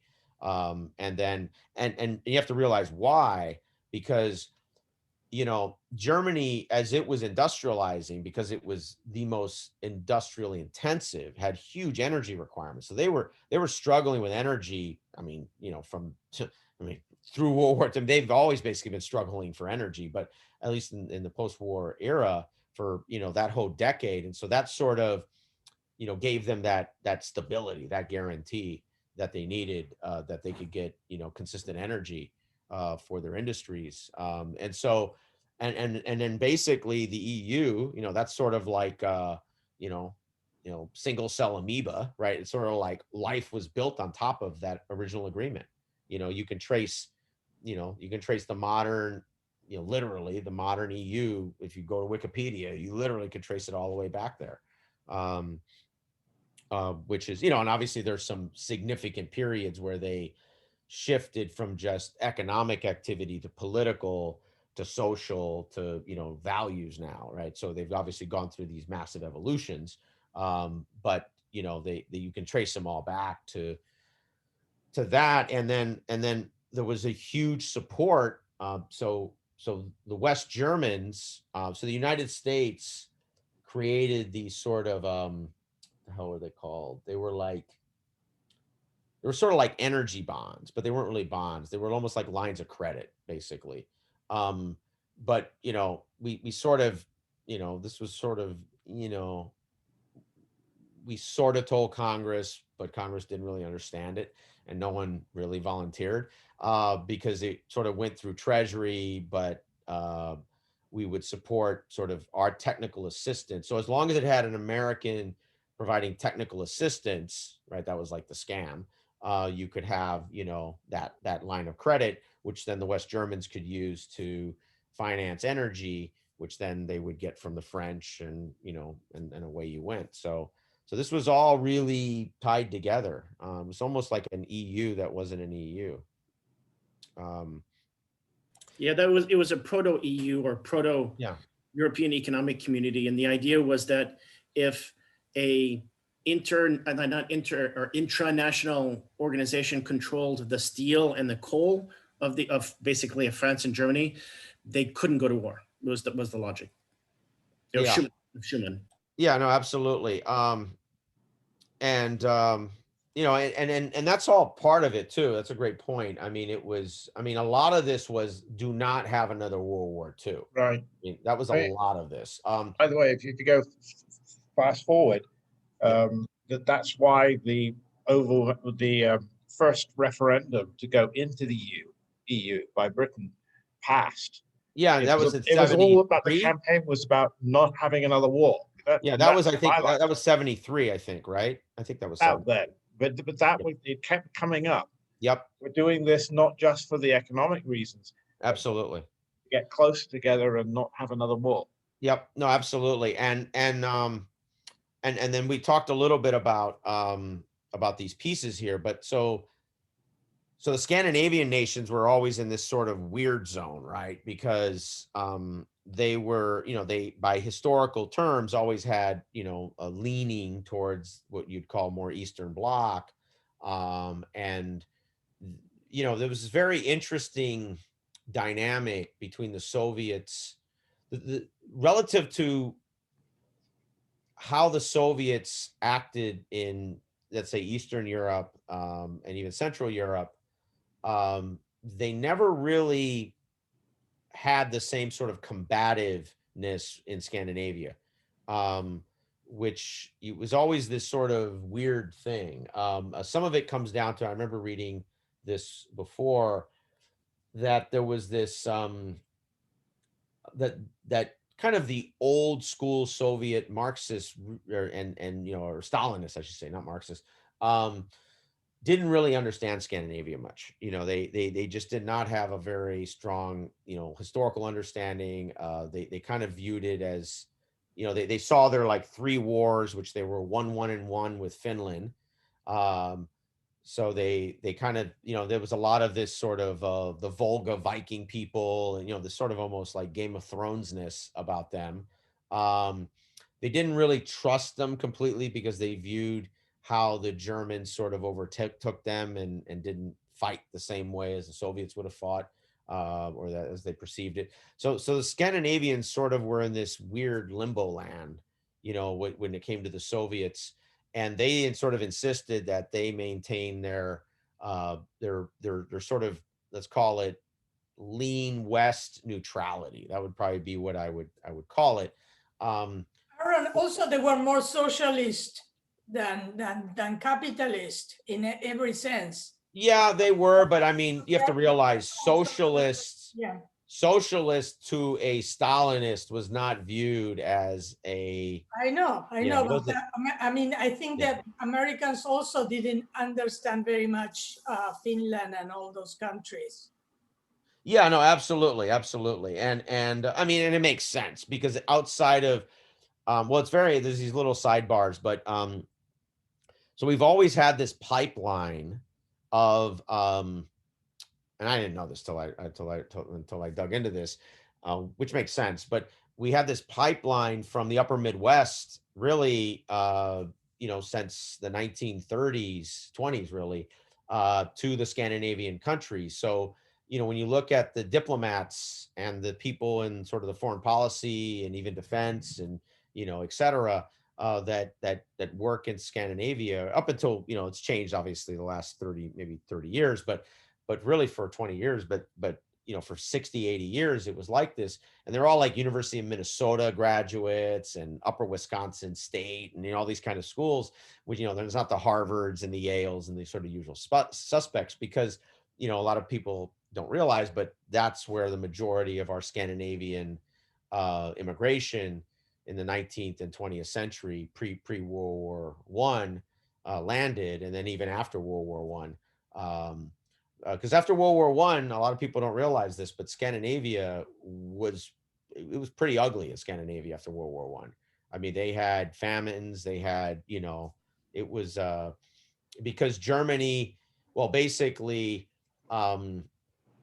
most of their economic connection to south of them was pretty much destroyed, and their connection to the east, which was not Soviet communist before that, had changed, and they didn't really have a very strong relationship in the West. They just never leaned that way. So that was an evolution they had. What's interesting also, the British.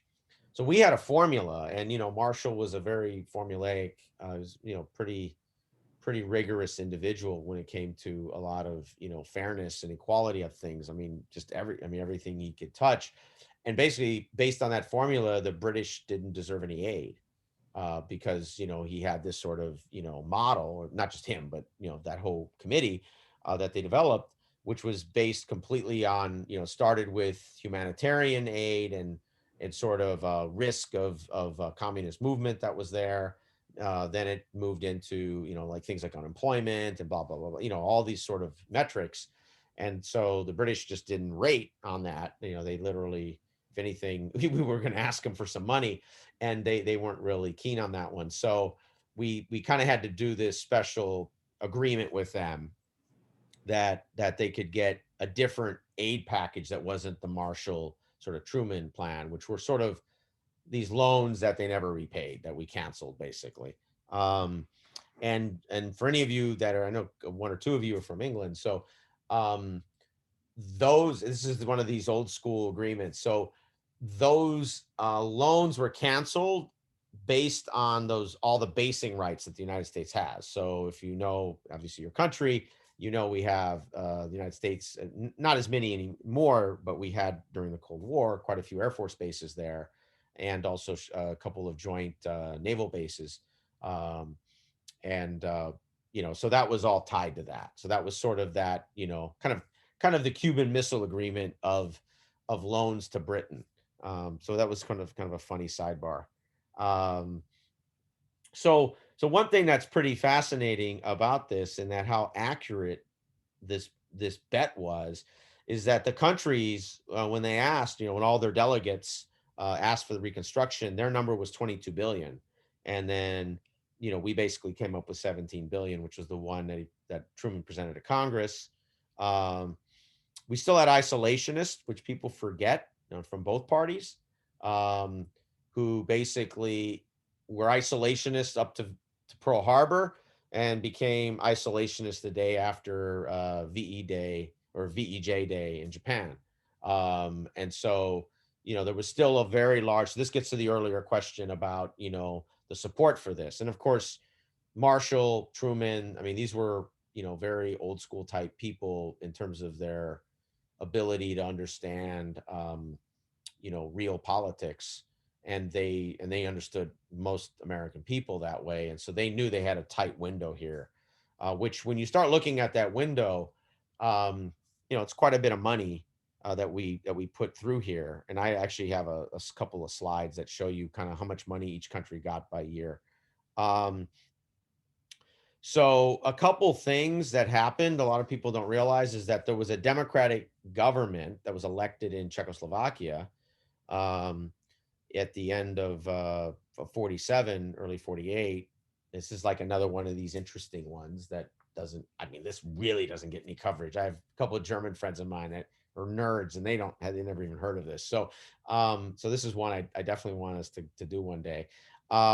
So basically the Soviets, overthrew this elected government, and that became one of the sort of cause celebres at that moment. So it like you couldn't help this happen any easier. I mean, it was sort of, the Soviets were very ham-fisted with this. I mean, they could have overthrown the Czech government anytime they wanted to, right? It wouldn't have mattered. But they played into, it's like they didn't quite understand, which makes sense, how our system of government worked when it came to sort of budgets and proposals to Congress. Exactly. I mean, obviously, as the Cold War went on, they absolutely understood that, but at this point in time, they had a very weak understanding, obviously. So the initial 5 billion. I'm sorry, but Aaron, I think they didn't want Czechoslovakia to serve as an example. That's it. But it's not that they would misunderstood how important. They didn't want. Well, no, you're right. That's a fair point, and you're totally right. Every time that you say something about the Soviets, it's because they didn't understand. This was their point. They didn't want to. No, I get that, but if my guess is, if you gave them a do-over and their choice was to maybe weaken it, but not overthrow it immediately, but also, not have this bill pass as easily as it did, then they probably would have picked that, right? I mean, so I'm just saying, like, as the Cold War went on, they got a little sharper about our internal politics, I guess, is my whole point there. So maybe I didn't. They have their own internal politics. They cannot be doing everything to please, and not to, Well, no, you're missing my point. It's not to please us, but creating the Marshall Plan created more problems for them, is what I'm saying. Of course. That's what the Marshall Plan point, right? That was. Well, no, the Marshall Plan point was not to create problems for the Soviets. That wasn't the only purpose. Its main purpose was to not let all of Western Europe fall apart again and then potentially have another world war. I mean, I think it was both things. Yeah, that's what I said. Yeah. That's what I just said. I said it was both. Yeah. And then over the next, 4 years, it was roughly another 3 billion a year. And then we created another, we actually created an administration for this, the Economic Cooperation Administration. By the way, this is really an interesting thing for any of you that are sort of public finance and economics and, like economic development types. This program basically created the graduate academic development path that we had in the United States for international economic development. So as we produced economic development professionals, right? Newly minted people with master's degrees, people like the town I'm in, Teaneck, New Jersey, where I lived in for a long time. I lived next door. There's our most famous citizen ever was Paul Volcker, and he got a master's degree in economics, and he was part of the ECA. So it became this sort of pipeline of people who gained both international experience, but more importantly, this invaluable understanding of on the ground sort of redevelopment, not just sort of theoretical, doing models and stuff. And so this sort of, and then that created this exchange. So we helped develop all these, or they developed, but I mean, we helped finance and develop a lot of these economics and public finance programs in all these different countries. So this was all really sort of tied together. So this also established this coordinating agency, which most of you will have heard of now, the OECD, the original one, which was the Organization for European Economic Cooperation. Most people never would have heard of that one. I didn't.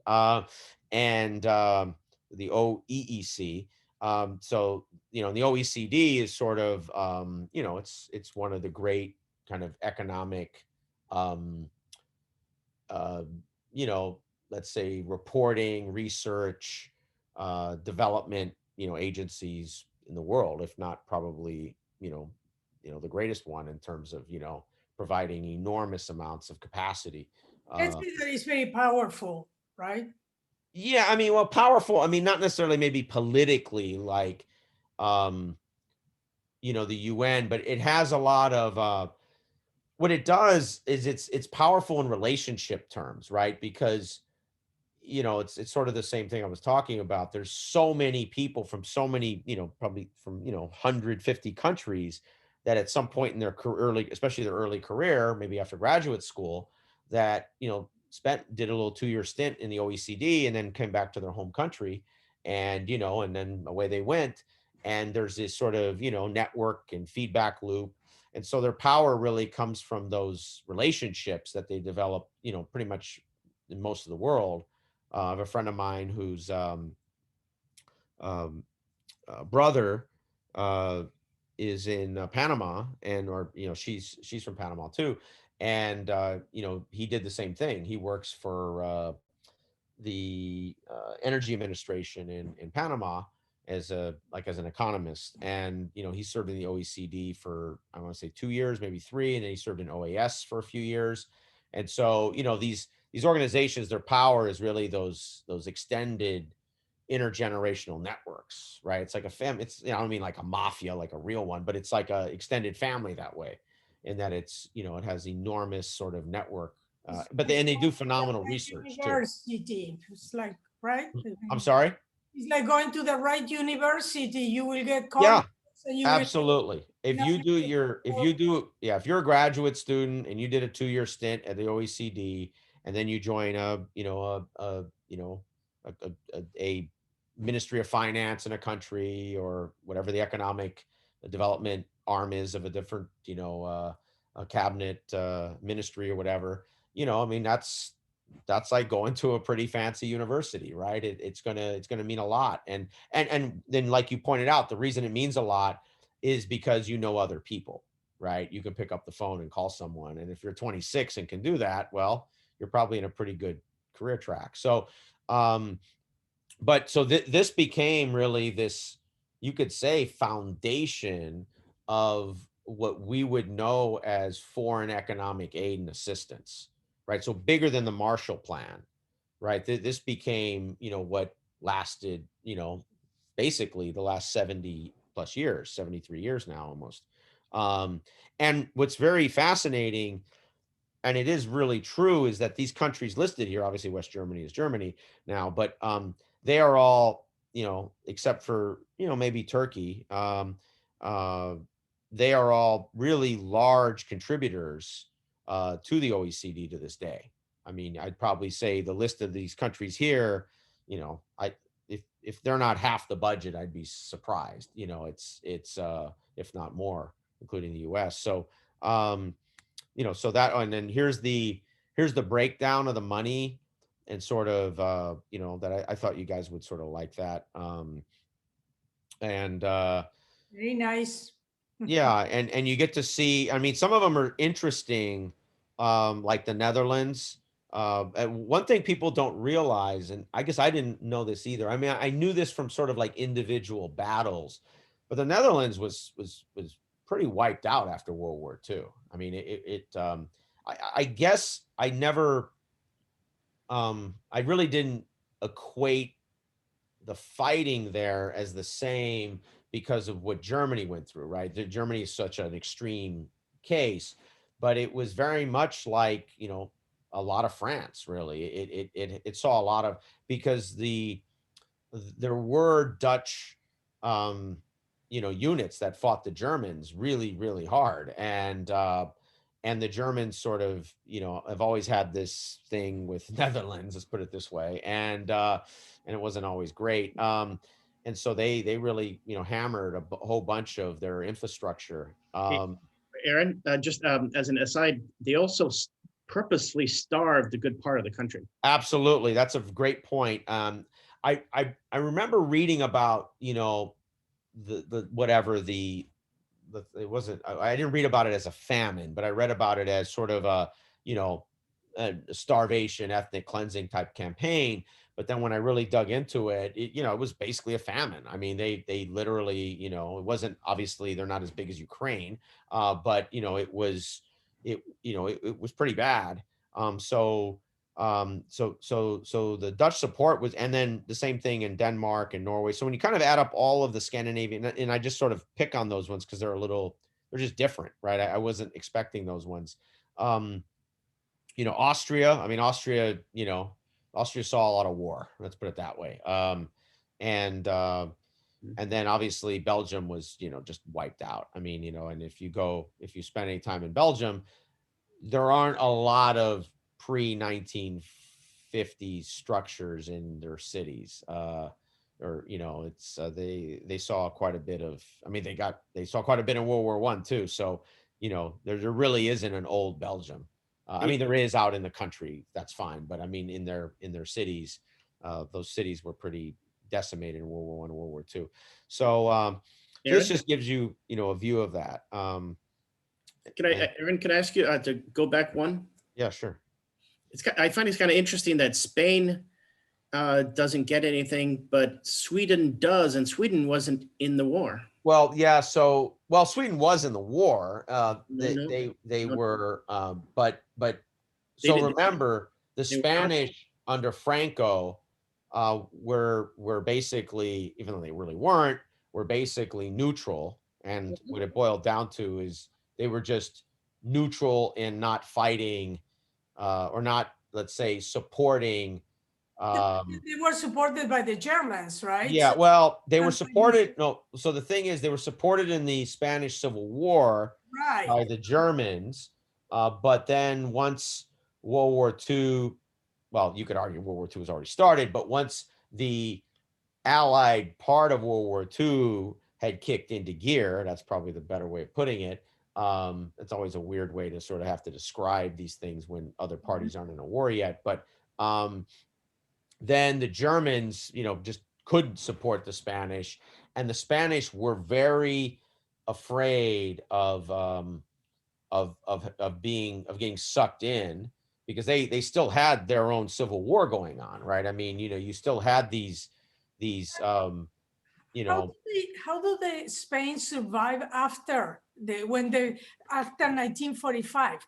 Who? Well, so you bring Badly. Help? yeah, badly. Yeah, no, that's exactly what happened. So you bring up a great point. So Spain basically went into a depression right after World War II, because whatever they could have exported out, obviously Western Europe was dust at that point. And then they internally had been fighting themselves for, you know, 15 years. So, you know, they were really, you could, you know, and I don't like using those words either, like third or fourth world, but they were definitely by those standards, a third world country by then. You know, so they didn't. So what happened, what's interesting is in the 50s, I forgot what year it was. I wanted, maybe it was 53 or 57, something like that.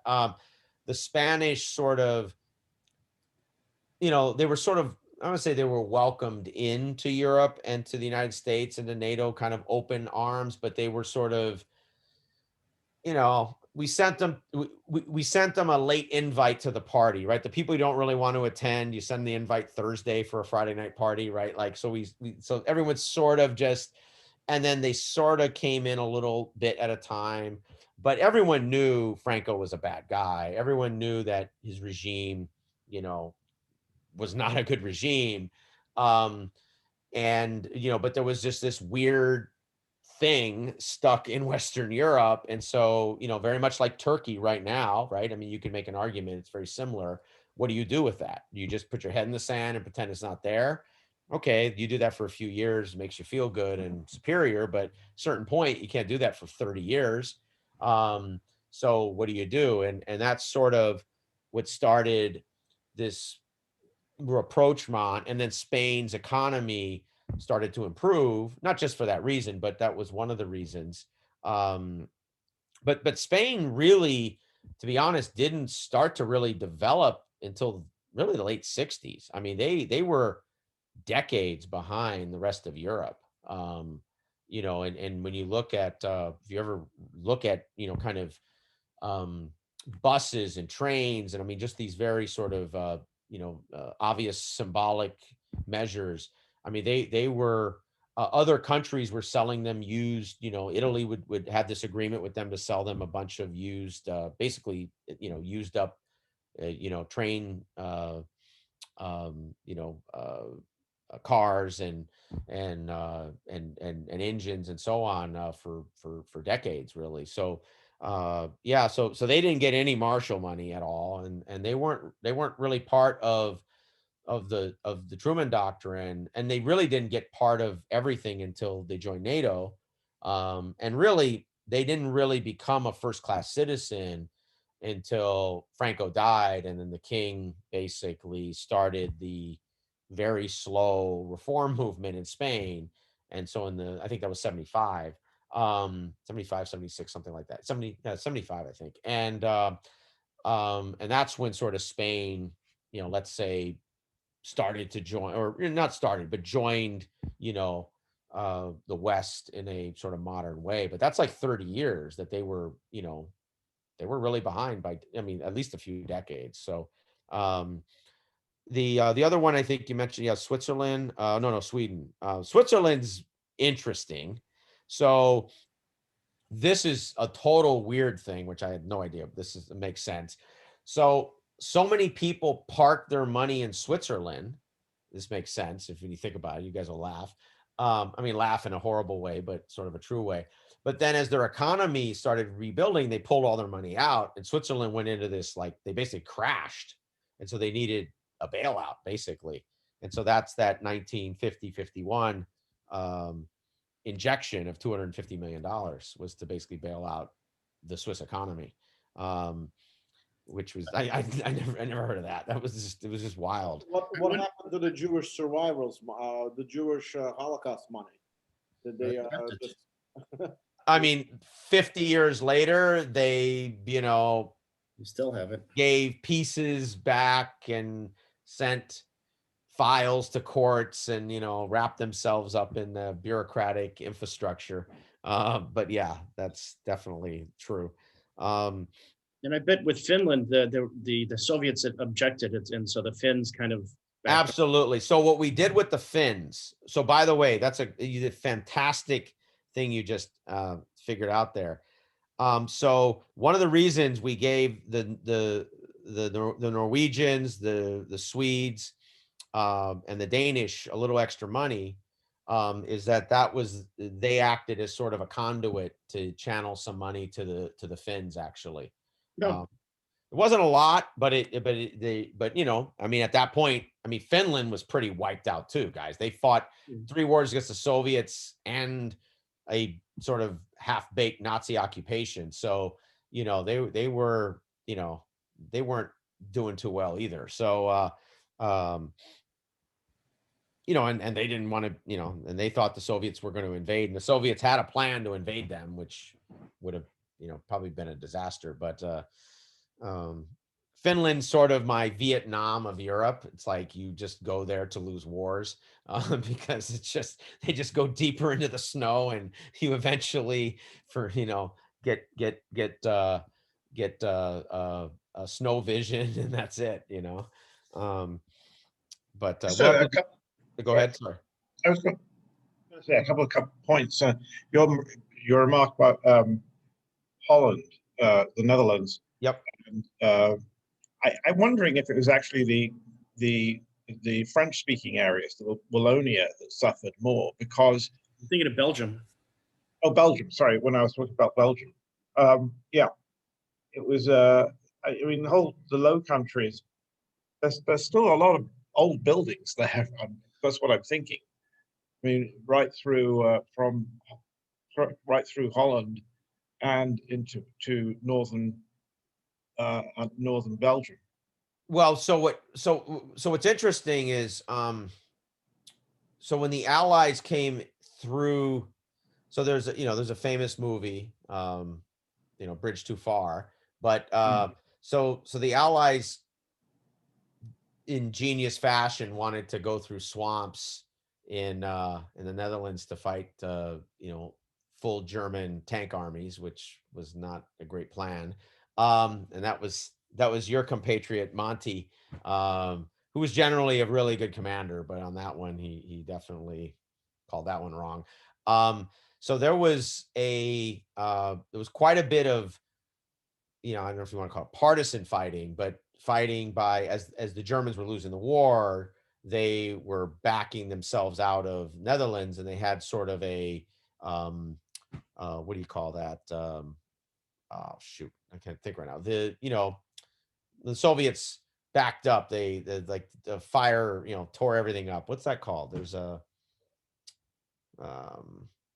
Scorched earth? Yeah, scorched earth. Thank you. That's what I was trying to say. So the Germans did some scorched earth. They ripped up rail ties. They basically anything that could help the Allies, as the Allies would come in through the north, because they were always afraid of actually an invasion through the north, which would always been a terrible plan, because it's way easier to go over all the bridgeheads, from France into Germany. But so the Germans tore all that up, and so that was a lot of the infrastructure, and they also blew up a lot of the dikes. So all the dike rebuilding that happened after World War II, were the Germans blowing up, and those dikes obviously were pretty expensive. And they flooded areas. I mean, so there was, the German, there was solid damage. Let's put it that way. It was definitely robust enough, a lot more than I thought. Let's put it that way. Because I've seen the same thing where I've seen old buildings. But so there's a town that I visit every few years. It's called Barn. It's about 45 minutes from Amsterdam, and there's, except for like 3 churches, a couple of old buildings by their horse farms. Pretty much everything there is all new, and and when I went, and I've gone there, it's a neat town. It's a neat little town, and it's actually sorry, a total sidebar. They have the most 3-star restaurants in Europe per capita. So it's totally crazy. So they have like 41, and there's like 19,000 people there, right? So it's totally insane, right? I mean, so it's like every day you just go to a good restaurant there, and it's not too expensive, because like 45 minutes outside of Amsterdam, so it's actually just locals. But anyway, so the Germans had just sort of just tore that place apart, because that was a flatlands that obviously tank armies could go through and stuff. So there was also the American bombardment and British bombardments. You're right. Absolutely. That was totally true too. So wherever there were German forces, the US and the British, basically the US day bombed, and the U.S. and Or, the or Brits. I'm thinking cities, factories. Yeah, no, absolutely. Cities, factories, you're absolutely right. Absolutely. But a lot of those factories were outside of the city. So they weren't, you didn't have steel factories in downtown Amsterdam, right? I mean, they were on the outskirts by the rail ties. But Rotterdam, so Rotterdam's a great example, though. I mean, Rotterdam got, pulverized basically. So and Rotterdam was very important to rebuild. So that's actually a great point that James brought up was so. And I'll try to find a number at some point, but a nice chunk of that money was to rebuild that port, actually. And by the way, the reason that port is or up until really Shenzhen, up until the top 4 Chinese ports in the last 20 years or so, the reason that was the biggest port in history was that's where we literally brought everything in. So everything came through Rotterdam. So Rotterdam became this sort of this super logistics city during the Marshall Plan and during the rebuilding. Because the French ports were all, blasted apart too. And the French really didn't have, like a proper, large scale port anyways. And so, so we just basically said, let's just go all in on Rotterdam. So anyways, that was, so this goes to the earlier question about the Marshall Plan. So basically a combination of the Korean War and the rearmament for it, and also there was in 1950 Republicans gained more seats in Congress. That was sort of not a wave, but by those standards, because basically the Democrats from the 30s, like really 32 to 90, basically 90, 92, 94, those 62 years, they had control of the House. I think it's for 50. Yeah, I think it's 50 of those 62 years. So in 50, so usually the Republicans might take it for just 2 years and then they would lose it again. So that sort of happened, I think 4 times, 3 or 4 times during that 62-year period. And so Marshall called that right. I mean, it was going to happen anyways. I mean, to be honest, even if Democrats were in charge at that point, there was probably an inevitability at whether it was 50 or 52, this was going to happen. So we talked about the Berlin blockade, where the Soviets cut off basically West Berlin, and they wanted the U.S. to abandon the whole city, basically. And so the U.S. did the Berlin airlift, where we basically did around the clock supplies for a year. So it was tens of thousands of sorties that we did. I think it was, I don't know, 60,000, some crazy number like that. Where we brought in, an enormous amount of aid, whatever, hundreds of thousands of tons of food aid and so on. And actually, that actually helped solidify the creation of NATO, actually, for those other Western European countries, because they didn't want that risk of a Soviet blockade. And not that was, I mean, well, I think Italy might have been, Italy and Greece probably would have been the closest ones to have something like that. But so that helped create NATO, and the first NATO commander was General Eisenhower. And then all those the whole Western European, all those Western European countries basically were the original members of it, with the United States and then Canada also.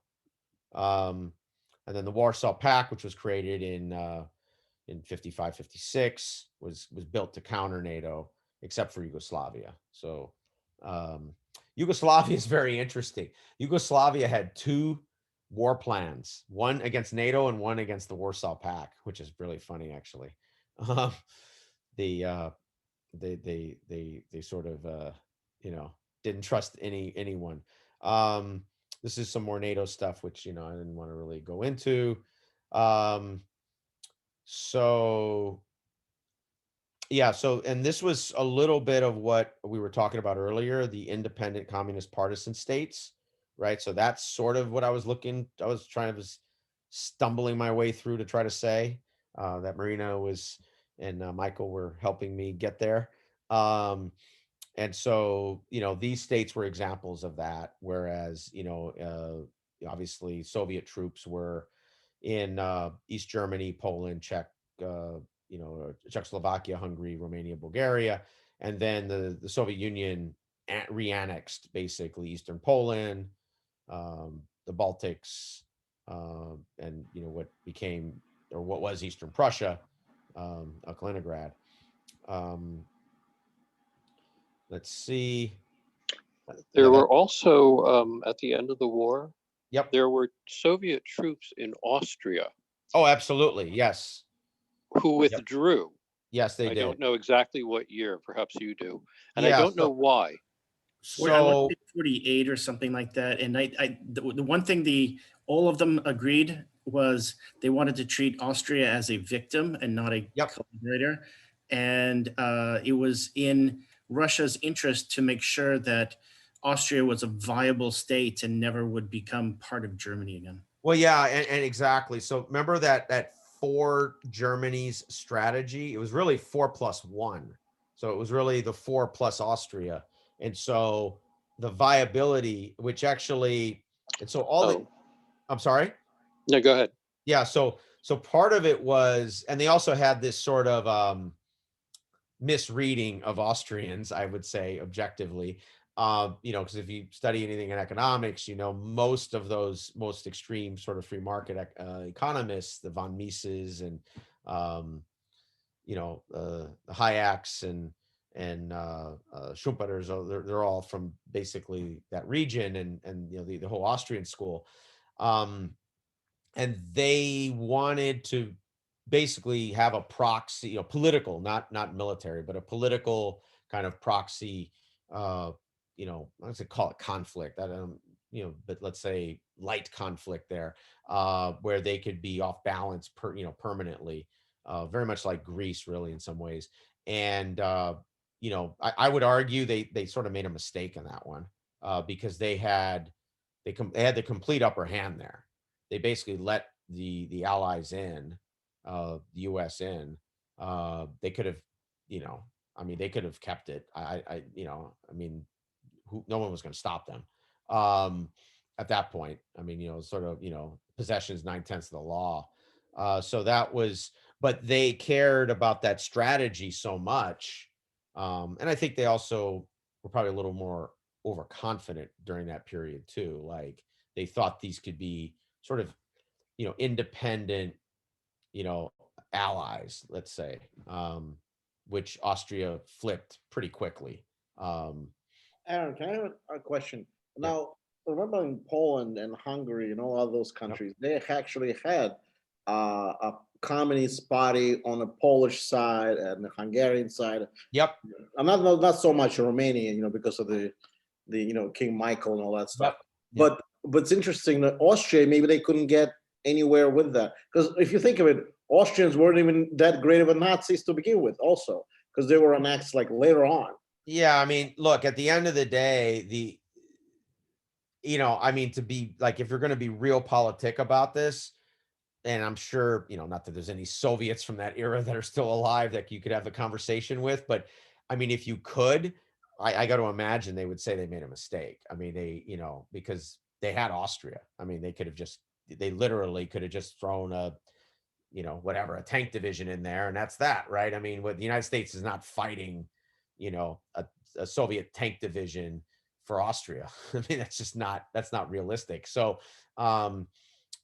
they, I actually do believe they probably were overconfident when it came to their decision with, with Austria. There was also, let's just be honest, so much going on that you had, and in such a centralized system, of any kind, really. You could say that was one sort of advantage that I think the US and the European allies had, is they definitely had a more diffused system. It's not like the United States fully outsourced policy to Western Europeans, but it was you know, they were pretty dominant decision makers. And so, whereas many of the decisions that were going on in Central Eastern Europe relied quite a bit on going back to Moscow, and let's say in more calm times, that probably works out okay. But when you had, you know, a crisis going on probably weekly, um, you know, you have bottlenecks and queues, and you know, and it just and my sense is a lot of those decisions they made very quickly, um, because you know, centralized a lot of those, you know, a lot of that decision making. Um, so this was Poland in 1945. So Poland became, you know, a lot smaller, and you know, and so obviously, you know, to this day, that's a dynamic of Polish sort of identity. Um, and let's see, we talked about all of this. We talked about the, and then we also, it's a lot of people don't give them any love, but Albania was not Soviet communist; they were independent communist. So I want to give them a little bit of love today. Well, you know, Albania had a good relationship with Stalin up until his death. I mean, when he died. No, uh, I understand that, but they weren't Soviet Warsaw Pact aligned, no, right? they were not, but they did have a, you know, strategic alliance. You're totally right. They absolutely did, but it was, you know, they were definitely, they were sort of in between Yugoslavia and, let's say, you know, They were allied with communist China at one point. yes, they were. Yes, they were. So when, you know, a lot of people don't remember or never Yeah, under, after Khrushchev. yeah, exactly, understood that Yeah, the later 60s. exactly, that the Soviets and the Chinese fought a, you know, a limited war, let's call it that, which, you know, but against, with two nuclear, well, China just became a nuclear power, but you know, I think in 65, maybe something, 65, 66, something like that. And no, 64, I think it was 64. And so you know, so then, you know, Albania sort of, you know, you know, China was looking for partners, right? And Albania, you know, for the right price, you know, became a partner, which I'm sure was a thorn in the Soviets' side. Um, so let's see. So France, so that's the thing you also have to realize is that, um, so NATO was established, but until West Germany was taken out of administration. So West Germany didn't just like become a functioning state and like have, you know, football games on Saturdays and stuff. Um, you know, they were in this sort of administrative which state, which then sort of became this like co-governing state. Um, and then once they stood themselves up and the Allies agreed that they could have basically a defensive force, right? A non-offensive force, basically protecting their borders. Their first army is basically called, you know, a border army, and they then joined NATO basically at that point. So, um, and then of course the Warsaw Pact, you know, was the following year, well, following year from West Germany. Um, and then let's see. Um, yeah, I mean, and then like we said, so much for Warsaw Pact, right? You have Czech Republic 1961. You have Hungary in 1954. There's revolutions breaking out all over the place. It's like absolutely, it's great. Yeah. absolutely. So, so this was, you know, and I didn't want to, you know, because we could on this one slide we could do 4 hours. So, but I wanted to sort of give you a sense of, you know, this governing, as Michael said earlier, this governing theory we had, which was the domino theory, basically, which of course was, you know, wrong, but that was the, you know, that was the theory we had at that point. I mean, we kind of saw this. we didn't understand, as Marina pointed out, this sort of difference between all of the left movements, right? And we're all sort of lumped together. And so if a place became a separate partisan communist, we didn't really understand how that could be different than Soviet communist, or, you know, we had this very elementary, or rudimentary is probably the right word, view of it, and which obviously didn't help us. Um, didn't help anybody really. So obviously that all fell apart in Vietnam. Um, and we talked about containment. So one thing interesting, and I know I covered this a long time ago, is Mackinder's heartland theory. So a lot of containment. Does anyone know what that is? I just want to make sure, because if you don't, that's okay. Actually, no. Okay.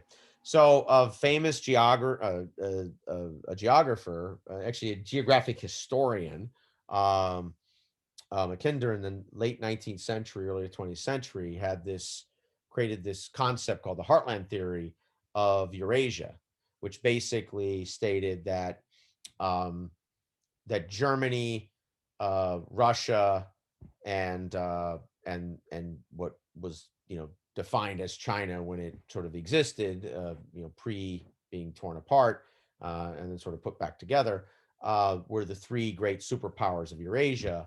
And if any two of those three ever became, you know, partners, then they could dominate the whole Eurasian plain.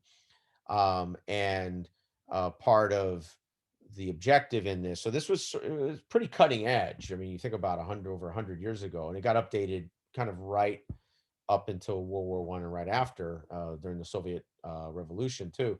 Is it sort of became this modern version of the balance of power, like the, you know, let's call it the high school edition, right?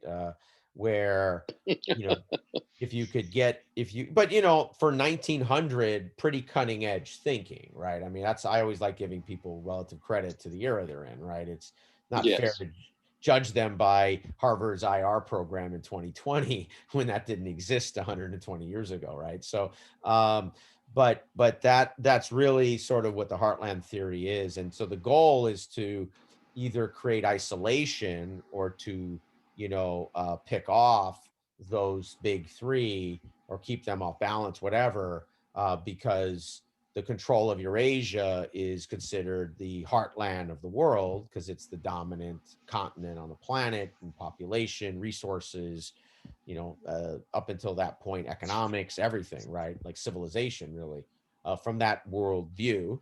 And so that was sort of, you know, so Kennan sort of, I don't know, updated it, but he sort of advanced pieces of it, right? He sort of picked the more modern pieces of it 40, 50 years later, and to create that isolation, and then be able to create that encirclement, the whole containment theory around it. Um, you know, which had to adjust, especially after China. So once China became communist, that, you know, and there was a black hole too, right? It wasn't like there was a lot of information coming in and out. So there was really no understanding if they were Soviet communist, especially with Korea kicking off. So there was a period there that was very, you know, gray, or not understood, right? Because you had the Korean War, right, which was a UN action, right? A lot of people don't realize that, but it was a UN action. US was a dominant party in it, but it was still a UN action.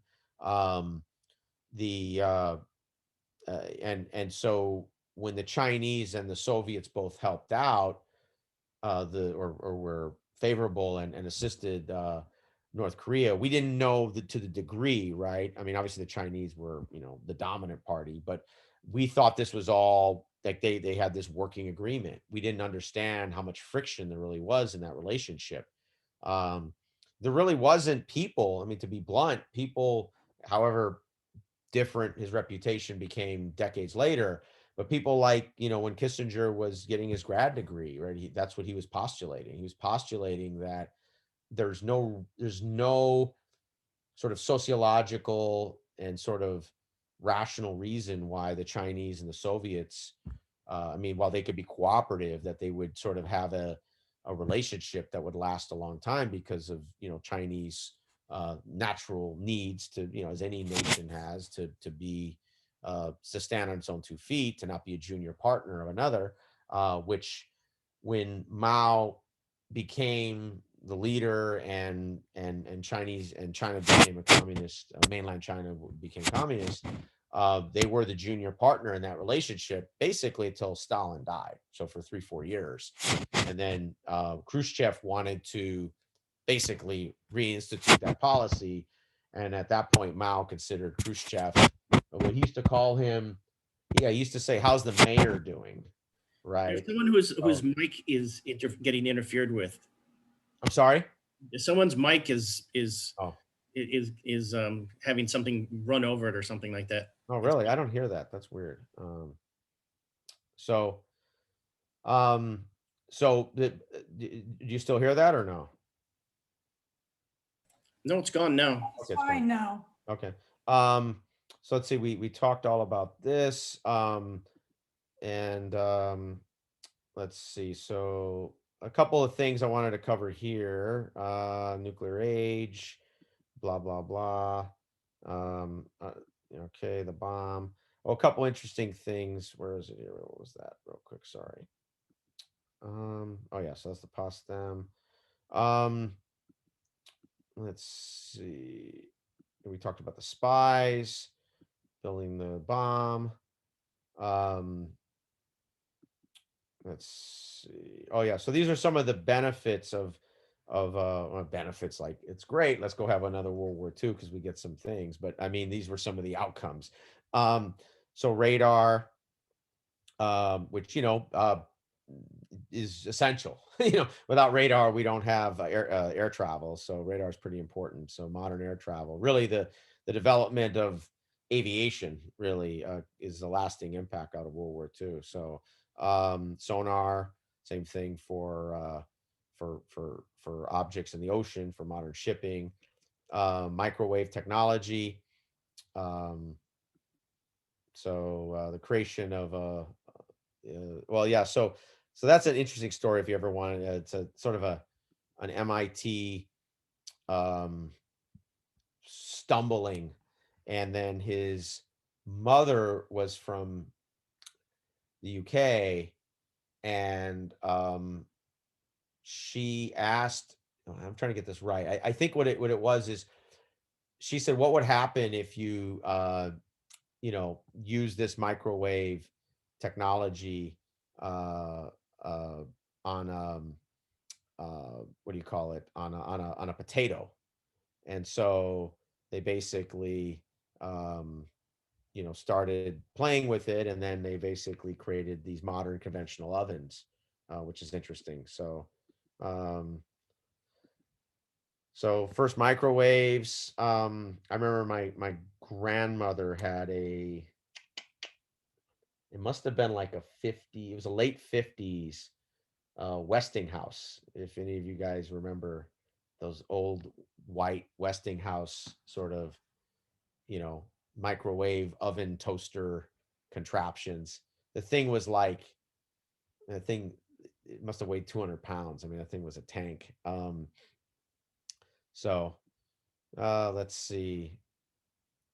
The little byproducts, which we see all the way into the modern world, is obviously a lot of this technology and all technology like this that's changed the relationships that women have had all over the world when it comes to the most basic things like getting water, cleaning, those old roles, those old gender roles. A lot of this technology in the 50s, 60s in the West, and then, in the last 30, 40 years around the world have changed a lot of those roles and those relationships. So, Aaron, I think for the women was more like the men going to war and then getting access to work. That was the big thing. No, that too. No, I'm not suggesting that's that. Yeah, of course, that was that. And all that was an addition to the whole thing. But No. I'm not picking on I that think piece. concentrated on the technology. Yeah, I'm focused more on just how, prior to World War II, this more ancient, horrible sort of relationship where, women had to spend 15 hours a day basically doing these like 6 tasks.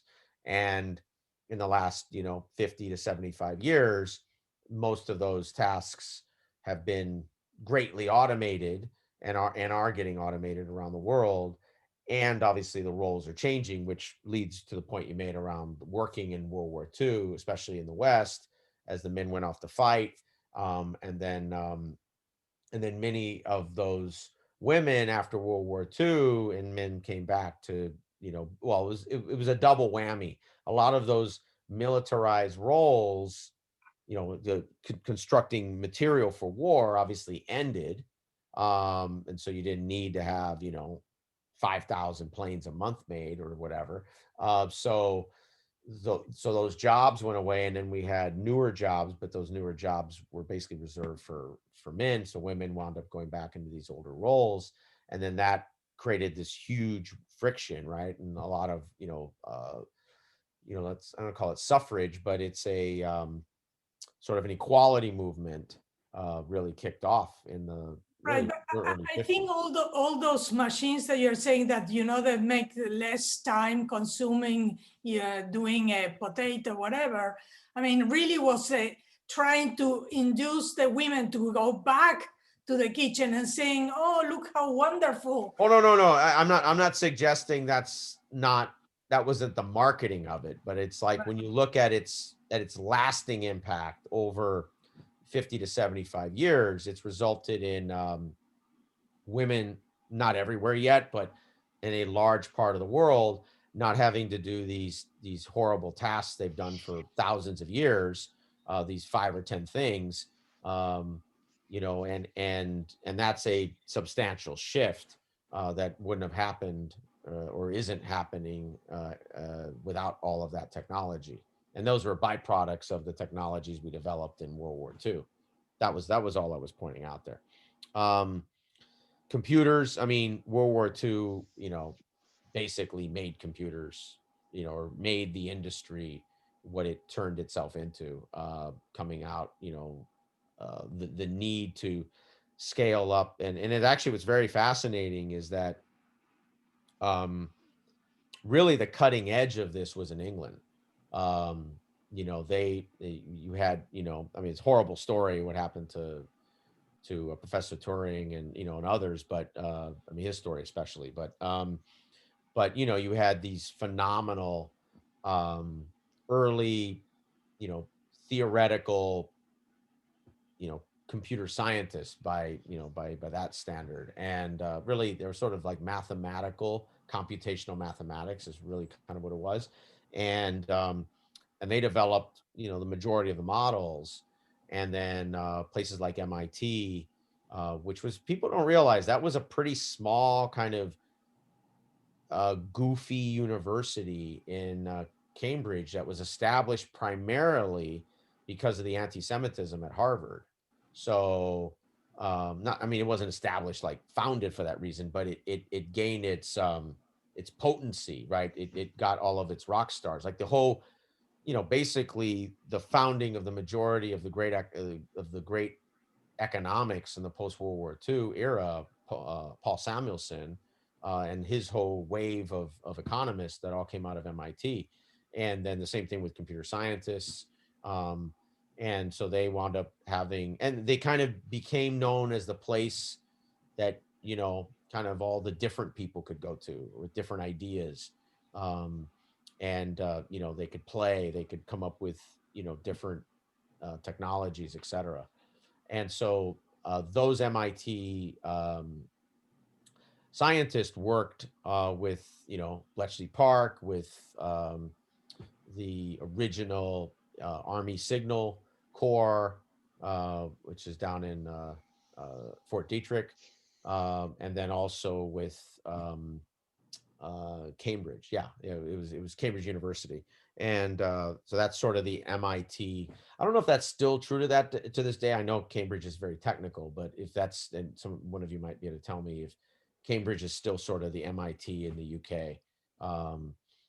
It's but that was this sort of path of development with computer technology back in the 30s and 40s, really until basically until the early 50s, really.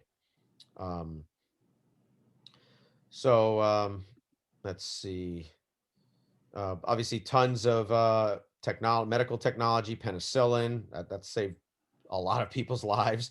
Farming equipment, um, radios, communications, um, and I don't know if any of you remember cars that used to have um, shortwave radios. My grandfather had one of those. I think that car was from the early 60s. They were farmers, so they would have like CB, the equivalent of CB radios. So they were farmers in like Iowa, and so people used to do that. So um, let's see. We went over all of this. Oh, go Can ahead. I to add to other impacts from World War II, which are profound but not not well, you'll see what I mean. Is it attitudes really?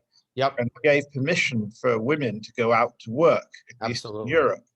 And with the women going out to work, they were no longer tending to the flower arrangements and the church, and etc., and the decline of religion in Europe. Yeah, no, I mean Which, that's well, what's fascinating. Yeah, no, that's a great point. I mean, you had this you could say a sociological shift, and obviously, if we're going to be objective about it, the trauma of the first half of the 20th century that Europe went through, is probably right up there with, the major traumas, um, in history, the Peking Civil War, the Mongols, the English and the European Civil Wars. I mean, it's right, it's up there with the big ones, and those probably 5 to 10 historical, obliterations. The New World, colonization, et cetera. Um, there's probably like 10 like that, or some number. There's a great historian I want to do a thing on. His name's Walter Scheidel, and he's captured like all of this going back as far as he can, like almost 3,000 years, and sort of modeled it. And let's see. So I do have one. Oh yes, that's the Berlin airlift stuff. We talked about a little bit. That's milk going in. Can you imagine that milk being stacked inside a C-47? 400 crates of whatever. How many bottles are in there? 3, 6, 9, 12, whatever. So like 5,000 bottles of milk. And that's people in Berlin getting the airlift. Let's see. All right. So all right. Oh yeah. So Bernard Baruch. Does everyone know who he is? Oh, well, there's a college named New York City for him. So CUNY, Baruch College. So he's the one that actually coined the word Cold War. Actually, um, so he was a diplomat, and pretty famous one actually during that era. A very good friend of FDR, going back to when FDR was commissioner and governor in New York. Um, let's see. So this is we prior presentations we talked about sort of the Cold War, China and Korea. So when China, quote unquote, was lost, right? So that was this, and obviously, I think it was Michael. Michael made a great point, about this, which was this sort of, you know, it's almost, I don't know, it's like you need a different word for this than like neo-imperialist, but it's different than that. It's a little different. It's this sense of sort of, you know, like a early primordial hegemony, right? But without knowing that's what it is. It's sort of like stumbling hegemony. This sense that, you know, losing China was something we could do, right? Like China's was there to be lost, right? And that was obviously an understanding people had, but facts on the ground dictate that, I think I want to say there was 400 million people in China then. I think that was the number, something like that. Um, that was even feasible. I mean, what I think we really meant at that period was the forces that we were supporting, which were the nationalists, Chiang Kai-shek, um, lost mainland, and which they lost on their own through most of their own incompetence and sort of you know uh, just Brutality. brutality. Yeah, that's the word I'm looking for. Brutality, stupidity, all the above. The standard stack of why you lose. Or that's not the only reason you lose, but that's a good one. And and of course, you know, uh, Mao Zedong, had was a incredibly charismatic leader, a historically charismatic leader, actually. So, it's but the the the the North, or the Korean War, really sort of flipped the switch, because that was a hot war. And so as the North Koreans, basically drove all the way down the peninsula, which is interesting because Mao Zedong didn't necessarily want them to start a war at that scale. They wanted more of a probing action, or he wanted more of a probing action. But you know, um, Kim Il Jung was, let's just say, a little hot-headed at times. So they thought they had this sort of guaranteed victory to the sea, and all that kind of stuff. Which usually when someone says that, run the other way because they're likely to get in trouble. And and then of course what happened is that this was taken up at the UN, the US, the British, the French, um, and then the Soviets.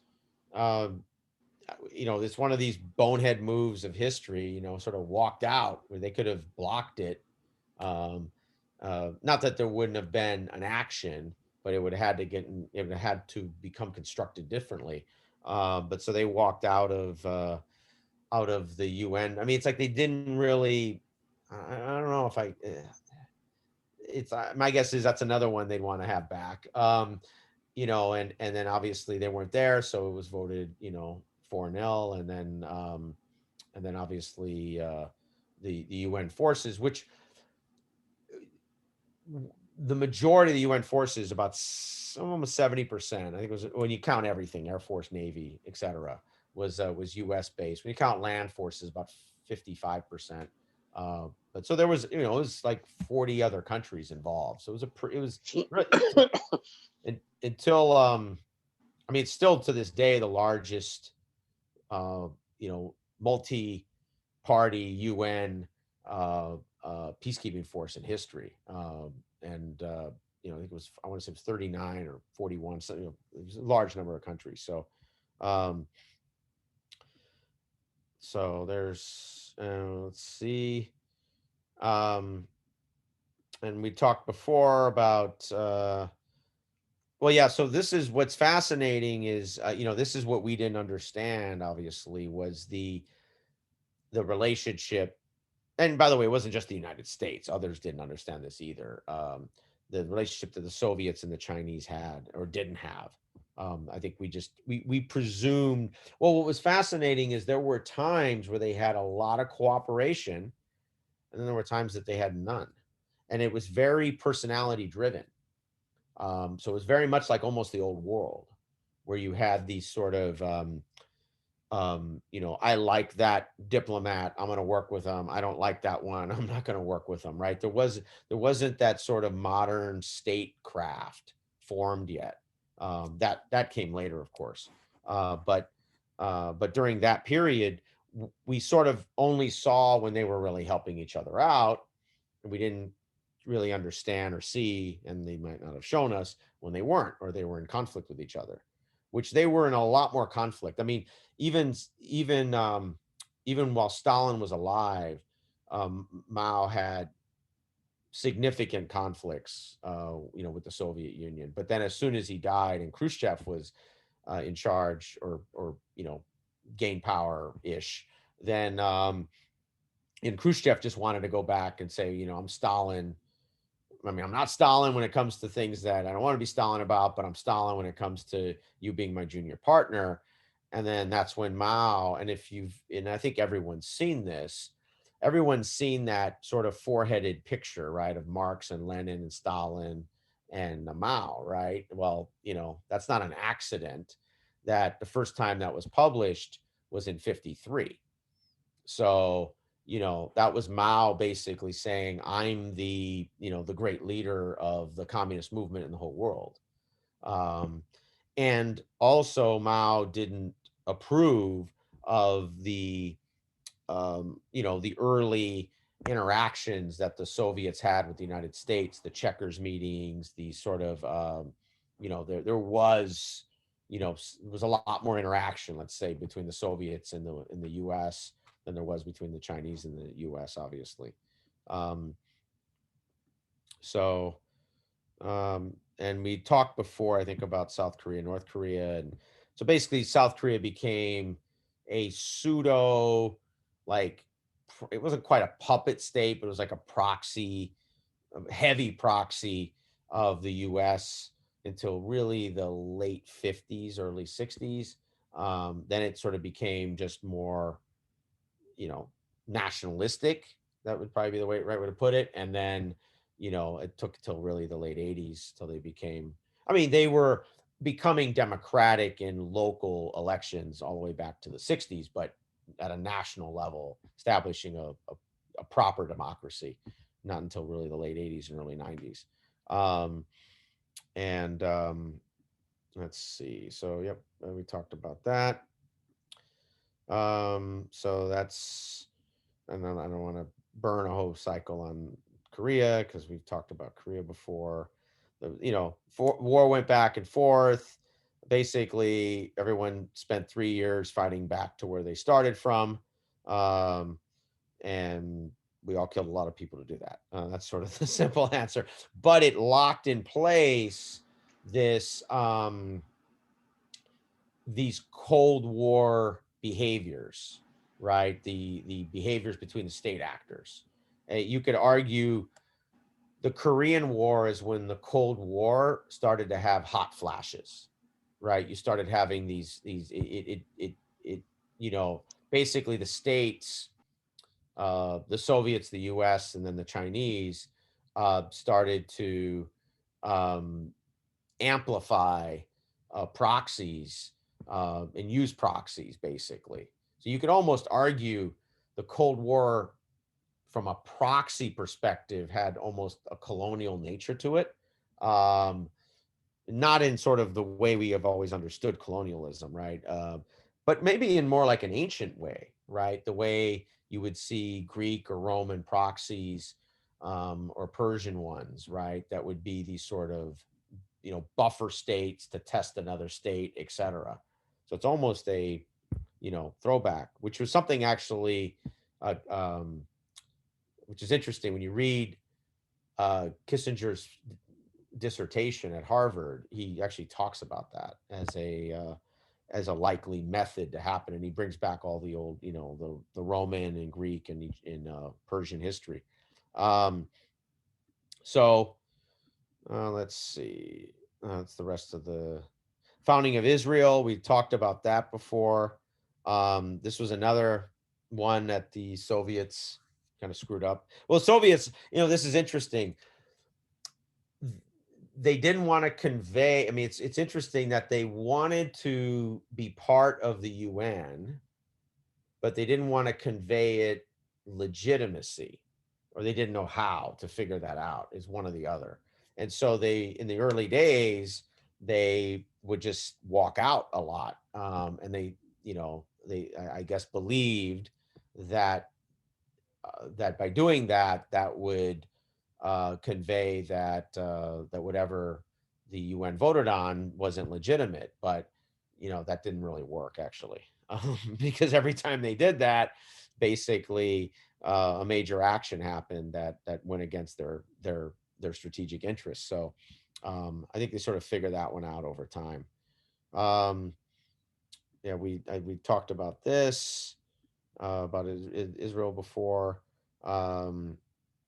So what's interesting is that the Israelis and the Soviets were allies uh, initially, and then um, the Soviets made a strategic calculation to become an ally of Egypt and view them as a more potent, proxy, basically, that they could, uh, influence, or they really believed, I think, that there was a version of pan-Arab nationalism that could become, uh, you know, communist to some level. Uh, but I think that's sort of their misreading of the Middle East, just like we've had ours and like everyone else has ever had in history. And so, but so they jumped from the Israelis to the Egyptians, and then and so that's something a lot of people don't realize is that a lot of the Israeli weapons that they had after World War II, when they became a state and they started fighting Arab countries, were actually Soviet weapons. Um, and um, and then when they switched to the Egyptians, then we jumped right in. The United States jumped in. So that's sort of this interesting dynamic there in that history. So the Eisenhower Doctrine, and I know it's late, so maybe I'll leave you guys with this now, because some of you probably, hopefully, you ate before this, or you've been eating.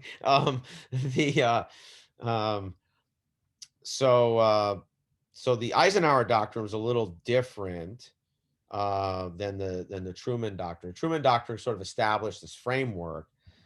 He believed in the domino theory, and I think this was just the confirmation bias of seeing all these events, and I think it's sort of it's I call it rational and irrational.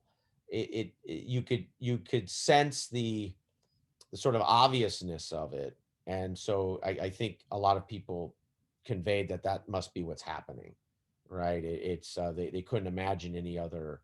They couldn't imagine the sort of stumbling, and I don't mean that in a negative way. I just mean that kind of like an organic. It's probably a better way a word for it.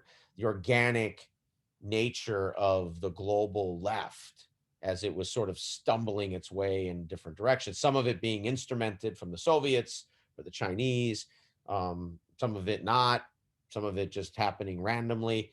And so people just I don't think could see that or could figure out that that's what was going on. And to be honest, I think also the Soviets were very effective at leveraging any propaganda victories they had. And so I think if a place became, whatever, uh, more, a little more to the left, they took credit for it. So I think that created this feedback loop behind it. Um, the So, and then this led, and so what's interesting about the Eisenhower Doctrine is that another piece of it was, um, he believed this to his bones, that it was also had to be an anti-colonialism program too.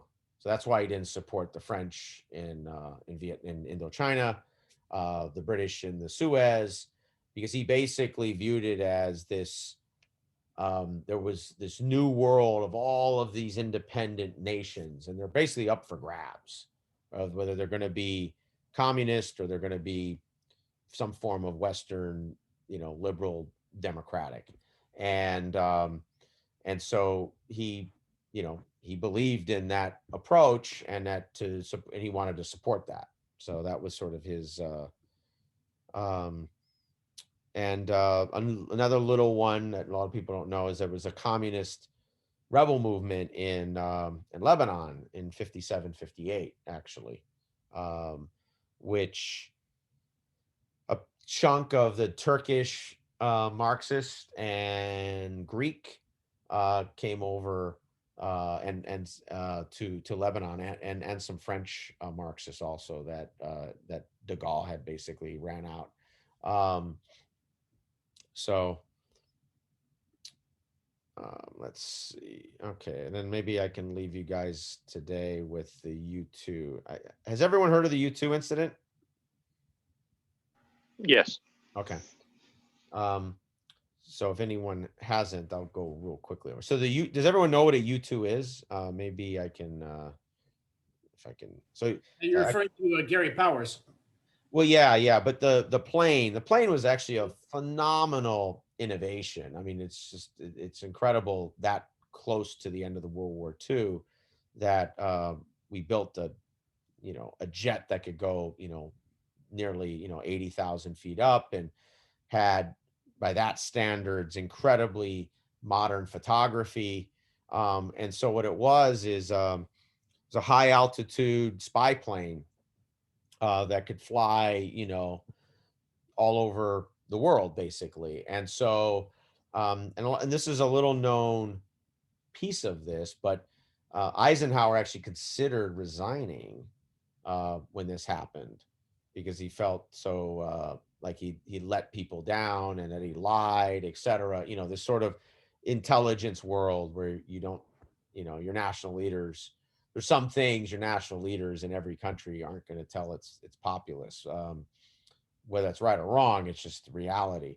And so what happened is the U-2 was shot down, and the pilot Gary Powers was, put on trial, blah blah blah, and then the Soviets obviously acquired, understanding of our technology, and they shot it down with a new generation SAM missile, um, and actually shooting it down helped the Soviets tremendously because they could understand our capabilities.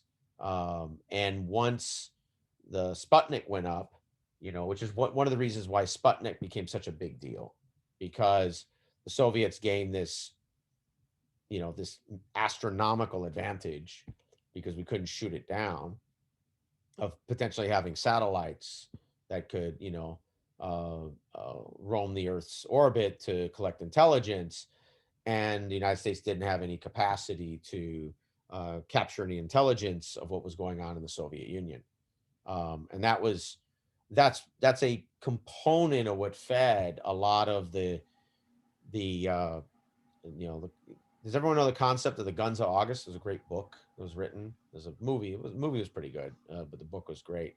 Um, it explains sort of how World War II unfolded, where one party sort of kept escalating because of an interrelationship with another that got attacked, and it just sort of fed itself. And you can, oh, go ahead. Sorry, was someone going to say something? No, I Oh. was opening a can of Diet Coke. Oh, Canada. Okay. It sounded like, a little rocket's going to go off there. As a homage to the Cuban Missile Crisis, but it's one of the things. So I'll leave you with this today. But that fed the Cuban Missile Crisis because the U.S. really had no understanding of the disposition of Soviet capabilities.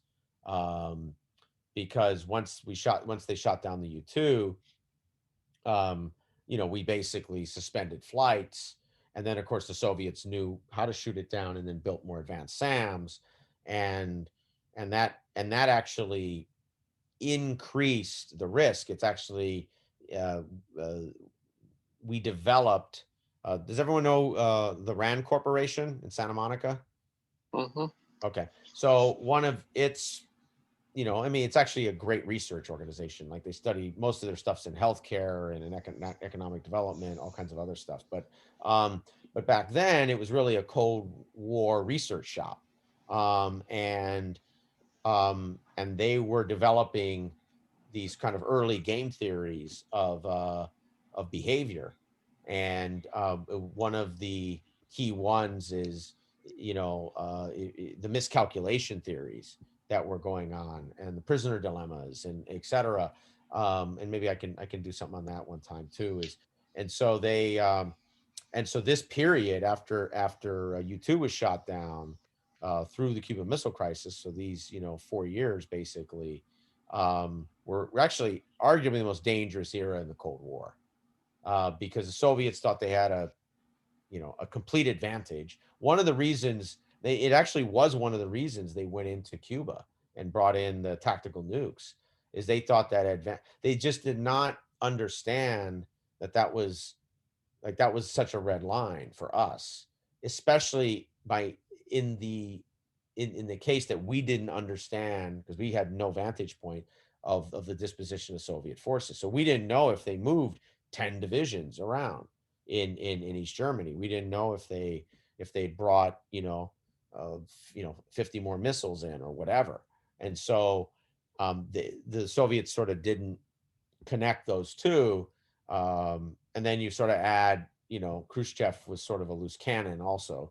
I mean, not quite, well, I don't know, kind of. He was definitely a little Trumpy, let's put it that way. And especially by the end. So, so a lot of this fed into kind of the Cuban Missile Crisis. So I'm sorry, in May of '60. So those next 2 years, basically. So this was the end of the Eisenhower presidency, basically, or at the end of it. So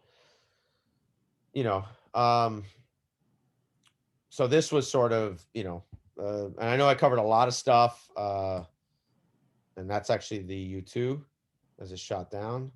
Too bad Mikhail's not here, because he probably would have liked that. So next time, if you want, some other time, or we could do this every Wednesday or Thursday. Mikhail was probably cut down. Yeah, yeah, exactly. At some point, if you want me to do these every week or two, I can. I could go into sort of the '60s where, this is, and I think this will be a lot of fun, especially with Marina and Michael and others, where not saying fun like a party, but I mean where there's so many open, dynamic parts of the Cold War that are going on between all the independent movements, freedom movements, communism, the global left, the Cold War, Vietnam. I mean, just this, the assassin. I mean, just pretty crazy stuff in the '60s, let's say. My life, in other words. Oh, yes. And I grew up in Southern California, so this was my parents' life. So Sorry. But so that's kind of the next phase of this, is to go into that, and then I have a bunch of stuff on, the kind of the nuclear forces stuff. So really what I have left is all this stuff, like kind of the rest of the history, nuclear forces stuff, and then kind of the global left, and yeah, and then the end of the Cold War, basically, like the Soviet, the collapse of Soviet Union. So those are kind of like the 4 big buckets that I can do, maybe 2 of those each, going forward. This sort of turned into Japan, and maybe it's just me. It's not the subject. Maybe it's me. I was going to ask something. I mean, if it's possible, and you're willing to do it, would you be able to PDF the slides? Yeah, I'll do that. I'll absolutely do that. Yeah, and send them, because then it's easier than going through the recording to find. Yeah, no, absolutely. No, I'll definitely do that. I'll clean it up a little and stuff, and then I'll definitely put it in a PDF, and I can just put it like on a G drive that you guys can download or whatever. Yeah, that would be wonderful. There's a huge amount of information. This was great. I mean, really. Yeah, this was amazing. Thank you. I mean, I definitely will take you up on the things you wanted to do, and you just tell me what you want to do, and I'll put you up on whatever day. Yeah, sure. I mean, it's as long as it's all about you guys are the customer. As long as you guys like this. And I just hope I had more time to tell people. I was telling people, to join, and then we moved from yesterday. A couple people. Yeah, I know. That sort of. I'm sure we'd have gotten 5 more. I wound up having a work thing that just kicked in all the way. And for those of you that are lucky enough to be retired in front of your wonderful Japanese screen that James has, I love his Japanese screen. It's he was given it as a part of a foreign exchange bonus. No.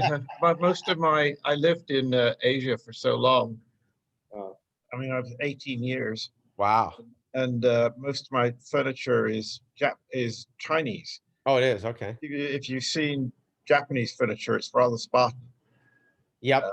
Yeah. It almost has like a Blauhaus minimalism almost. Yeah. It's Yeah, James, I'm jealous that you having lived in Hong Kong back when it was a great place to be. That's what I'd like to have been. I wouldn't move there now. Well, not right now, perhaps, but yeah, I'd probably skip it this week. no. And I was a great age for it because I was 23 when City moved me to Hong Kong. Yeah. Wow. That's an awesome age. Yeah. Wow, that had to be. I mean, so you were there pretty much in the 70s and 80s, basically. No, I graduated in 78, and Okay. so they sent me there in 81. Oh wow, so And 81. then Okay. I spent 7 years in Hong Kong and then 10 years in Japan. Oh, Oh wow. Wow. But that's so great. a lot of what's your it is interesting because if you go to some of the museums in Tokyo, you see a little bit about the other side of a lot of what you've been talking about, Yeah, no, absolutely. the other vantage point. Yeah, exactly. And Michael, where are you? Are you in New York or are you somewhere else? Yeah, I'm in New York, Okay, Manhattan, great. Lower Manhattan. I knew Micah for 5 years, so Oh wow, cool. he's been part of the history group. Oh, he's part of it when you guys really we got worked together. Yeah. Yeah, We were normal when we people. met face to face. Yeah. Yeah. See, I was never part of that. I discovered you guys during COVID. So I have this weird 9-month kind of COVID relationship with you guys. Yeah. When Aaron was talking about the technology that resulted from World War II, I was gonna say, it's like things like Zoom. Yeah, exactly. The Yeah. I mean, we had a good group in the beginning, kind of like a lot of people, and then people just kind of like dissipated. We were moving a lot from one spot to another, and the last spot was horrible. I mean, well, remember, you know what's Yeah, I didn't fascinating? like it either. that was horrible. It was like on a third floor of some, a French, bakery. So I have this idea of a friend of mine who has a couple other groups I'm in, and not history. One of them's actually one of them's an Eastern philosophy group that actually you might like, James. Maybe I'll put that in here. I'm very interested. Okay, so I will put that in here right now before you Okay, guys thank leave, you. and then and that's on Wednesdays, usually at 8 8 o'clock. Is it 8? Yeah, it's at 8. And let me find that. I don't have it from yesterday because I wasn't there yesterday, but let me get it from the week before. It's a good group. We're basically doing some of you might know it. It's the Great Lecture Series. yeah. Yeah, so there's a great lecture series on the history of Eastern philosophy. Oh, really? 'Cause I'm doing the same thing, and we're doing the ancient peoples, what it was like to live in ancient. Okay, so you guys, so we're up to like, I mean, it's like 35, but we're up to like 14 right now. So you could just join. And what's great about it is, here, I'll put it in here right now. Hold on, let me. It's not out of Austin by chance, is it? No. Ryan's here in New York. He lives in the Upper East Side. But so anyways, he's another guy that I do this totally different stuff with. So I'll here, let me just put this in right now. The meetup for you guys, and then those of you interested, you can. And he's a great guy. You can join.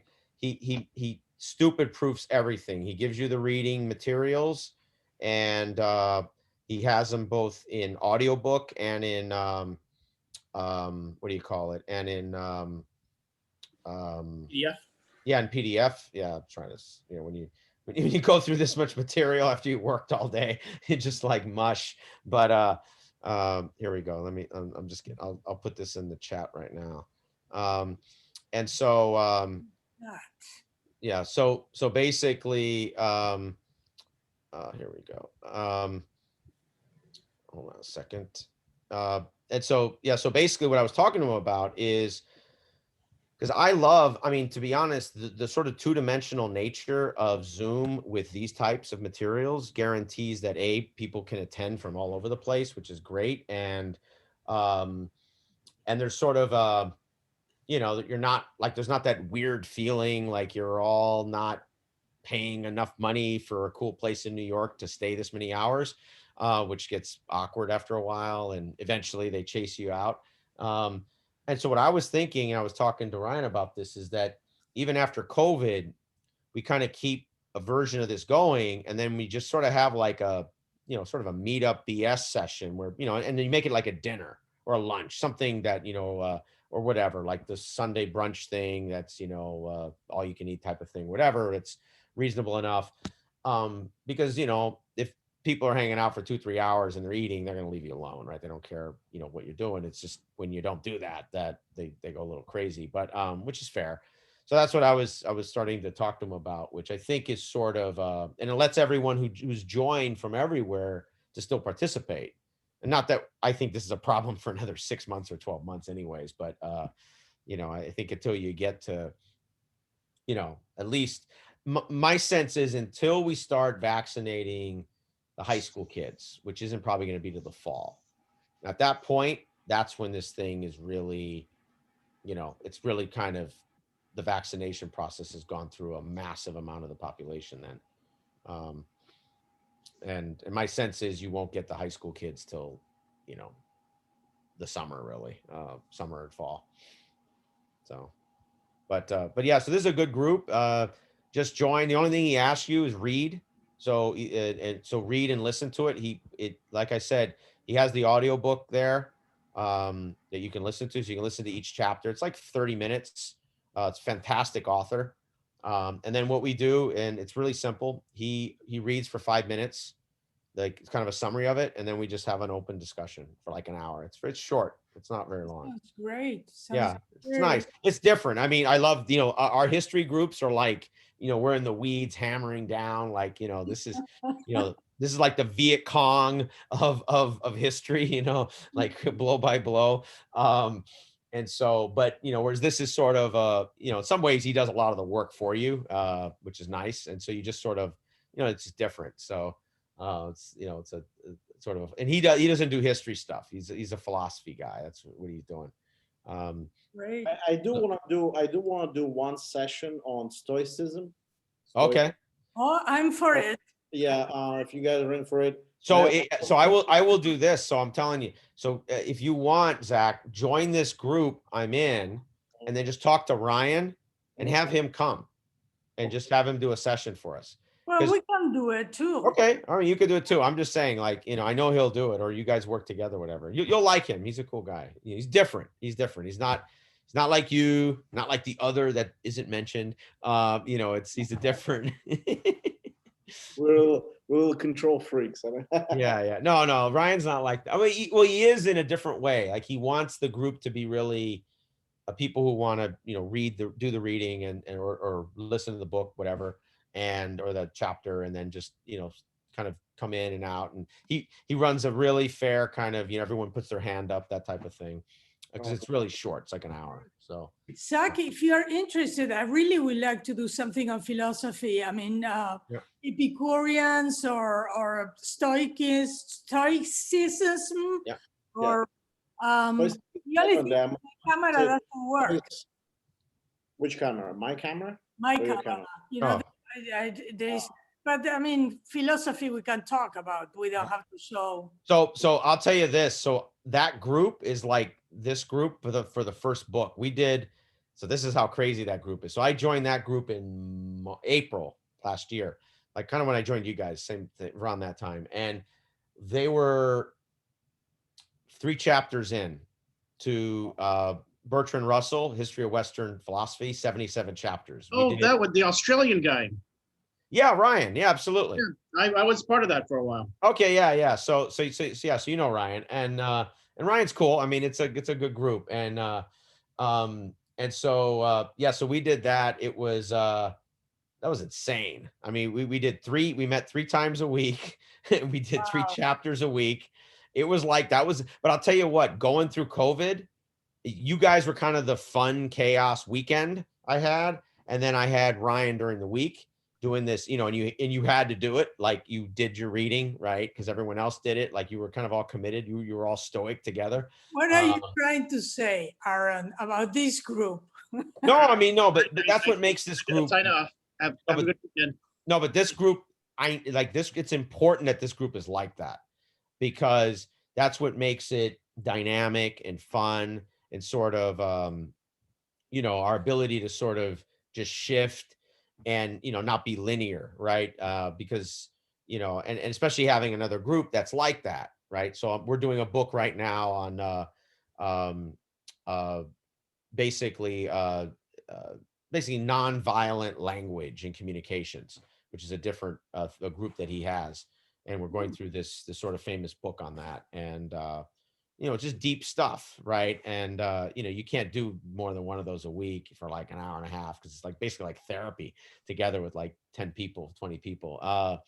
But You get a big turnout, so 20 people. Wow, that's nice. well, yeah, I mean, I'd say it's like between 10 and 20. It's yeah, it's in that range consistently. I mean, they're thick topics, right? It's serious. And what it is this guy basically, you know, he just turned 40-ish and you know, he sort of had his midlife crisis and said, you know, I want to be different. And so he did like a bunch of reading like for like a year or two and he just said I need to have friends that talk like this, you know, and so he started this group the end of last year, 19, I should say. And then I didn't know them then either. And then COVID hit and he just like you guys, he went online and then that's it, right? And then he does this serious stuff. And our stuff's serious, but we're easygoing. And that's why I love this too. Because we let it ride, and that's good because yeah. I wanted to have Wednesday and Thursday as a discussion, and then also on Wednesdays we have ancient history. By the way, guys, Anabasis next Wednesday. If you guys want to read it, it's a very cool book to read. Actually, it's very easygoing. You know, and everybody knows about, you know, I don't want to repeat it. You know, Xenophon and all that stuff. Yep. He was a general philosopher. I'm talking about philosopher, you know. Yeah, absolutely. I mean, all those Greek, you know, politicians were either generals or philosophers, or all three, or somewhere, or you know, medical, or you know, I mean, they were these dynamic people of that era, you know. I'm sure you guys touch on your group that a lot of the Greek yeah, we did the Greeks, but remember, like, it was interesting because we did it from Russell, and Russell was, you know, had a very large bias because he was an atheist socialist, so he really didn't like the Catholic Church. He didn't like organized religion too much. He also was a classic English Orientalist, right? So he had that bias there where he didn't have. That's why the group we're doing now is Eastern philosophy, because we all agreed, like, we didn't get much coverage. I mean, we got a little, but in 77 chapters, it was like maybe eight chapters or something, right? It's like 10%. And so we wanted to do like 35 chapters on Eastern philosophy, which is what we're doing with this thing. So, so that's sort of, you know, that background with it. But so we did a lot of that. We did a lot of the Eastern, I mean, not Eastern, we did a lot of the Greek stuff from Russell's perspective, right? And then we sort of augmented. So that's one of the reasons I love this group is I think because we're not book based, right? And so that's why this works for me, because I have someone who picks kind of, you know, not saying the great books, but some version of it. And it's kind of nice because you do have to read it, right? You just have to do it. And this I love because the people who do this put in the effort to try to, and I think overall we try pretty hard to be objective, or at least whatever balance could be, you know, showing, you know, as much as we can dig up on, you know, different sides, like the different areas. Like we're gonna talk about Philip. How much do we know about Philip, you know, Alexander the Great Father? I mean, there's a lot of contemporaries, but you know. Well, the thing is, I mean, you bring up a great point on Philip. I listened to a bunch of podcasts, and this one podcast I was listening to made this argument that do we really call Alexander the Great, or should it be Philip the Great? Should be Philip the Great for sure. And because, you know, could Alexander do what he did unless Philip had done what he did? No, you absolutely. know, I and that's sort of, and I never really understood that. I mean, I knew what their pecking order in history was, but I didn't kind of get the like I'd been sucked into the story, right? Basically, like the magnitude story, Alexander the Great, poof, here's magnitude, and then here's daddy Greek stuff, right? I kind of had that proportionality, which, you Yeah. know, is just sort of until you really dig in, like, and you guys did that. I didn't, you know, then I kind of inverted it really in some ways, is to say that, you know, he sort of inherited Philip's army. I mean, he extended it. He obviously, you know, made it, let's say made it international. It's probably the better way of putting it. Yeah. And made it expansionist. Look, Uh, his teacher was Aristotle, right? yeah, How wrong can you go? You know, basically. exactly. No, you're totally right that it's, You know, you know, you basically took something that was great as yeah. a warrior, and then you added philosophy to it and Absolutely. whatever No, else. so there is this dynamic. He still had to do it, and at his age, it's insane. Like at, you know, in his 20s, basically, or late teens. So, you know, because the history of young emperors is pretty bad. You know, it's like you look at the long history of the last whatever 3,000 years. Yeah, Um, there's not a lot. There's not a big hall of fame of great young emperors around the world, you nope. know, There's that have been very several. effective Yeah, or very successful. So right. And so, you know, like I said, you know, this Saturday we're doing Philip. Then on Wednesday, you know, we have Anabasis, yep. and then I want to do dark web. We'll see if I have time. If anybody interested in dark web, I mean, I did that Bitcoin one, man. That was like a lot. We didn't even finish it. I mean, it's like, it's, you know, it's so much stuff, or not Bitcoin, but whatever, digital currencies. Yeah, you could do dark web is just so, you know, it's like another black hole. And I don't have the energy for, but I'm telling you, like you oh, know, it's insane. It's, dark web. you know, what's wild about the dark web is that it's pre-web. That if you go back to those bulletin board services in the 80s That's and right. listservs, I Back mean, to it goes all the way back, you know, to the first set of file sharing that people did on Commodore systems and stuff. And I remember when I got oh, the line wire and stuff. I got a Commodore 128 before I got a PC. So I got a Commodore 128 in 1981, something like that. And there was like and in my school, I grew up in Pasadena. In my school, they had they were teaching basic, right? Like old school basic, like real basic. And not even DOS basic, but like actual basic. And then we sort of learned DOS, and then we learned DOS basic. And then for kids that wanted to keep going, we learned sort of like a combo of a little bit of assembler, baby, they used to call it mini Fortran. And then basically they had this thing they called, wasn't mini COBOL, but it was like that. It was like a kind of a very simple version of it. And that was like the last thing I learned in high school. And I got a job actually in high school, worked Oh, at wow. Parsons, you know, you know, Parsons, like in New York, Yeah, Parsons. yeah. So the original Parsons is in California, in Pasadena, and that's actually the design firm. Like, so the college was out here, and then it became also a design firm, but it became both. And then the original engineering company was out in Pasadena. And you know, it was all that amazing post World War II modernist architecture, you know, Frank Lloyd Wright, all that type of stuff, and you know, that whole Parsons movement. And yeah, and so I had my first job was, I was 16 years old. I mean, my first real job. I was 16 years old going to Parsons. This is like 1985, 86. I worked the overnight shift. And there were they were all stoners, and they basically showed me. So so they had structure because it was all batch computing, right? So they structured their shift at the beginning of the shift. They did batch. They went outside, got high, and then they went to sleep in their cars. Some went home. I mean, it was like whatever. And then they came back in the morning and then checked on it and ran it again if they needed to. And then that was the handoff. Like that was their job.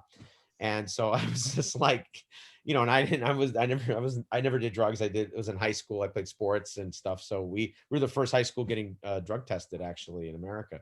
And So, you know, our coach was like, one strike, you're out. And so basically I just worked there as this sort of, this weird life. I went to, I was so scared to like leave. They were like, no, you can go home, come back, go to sleep. And I just wouldn't do, I was so afraid, like, I mean, worst case would happen, I get fired. Right. But it was just so, like, it felt like I was like breaking the law. And so I went into like these executive offices and went to sleep there.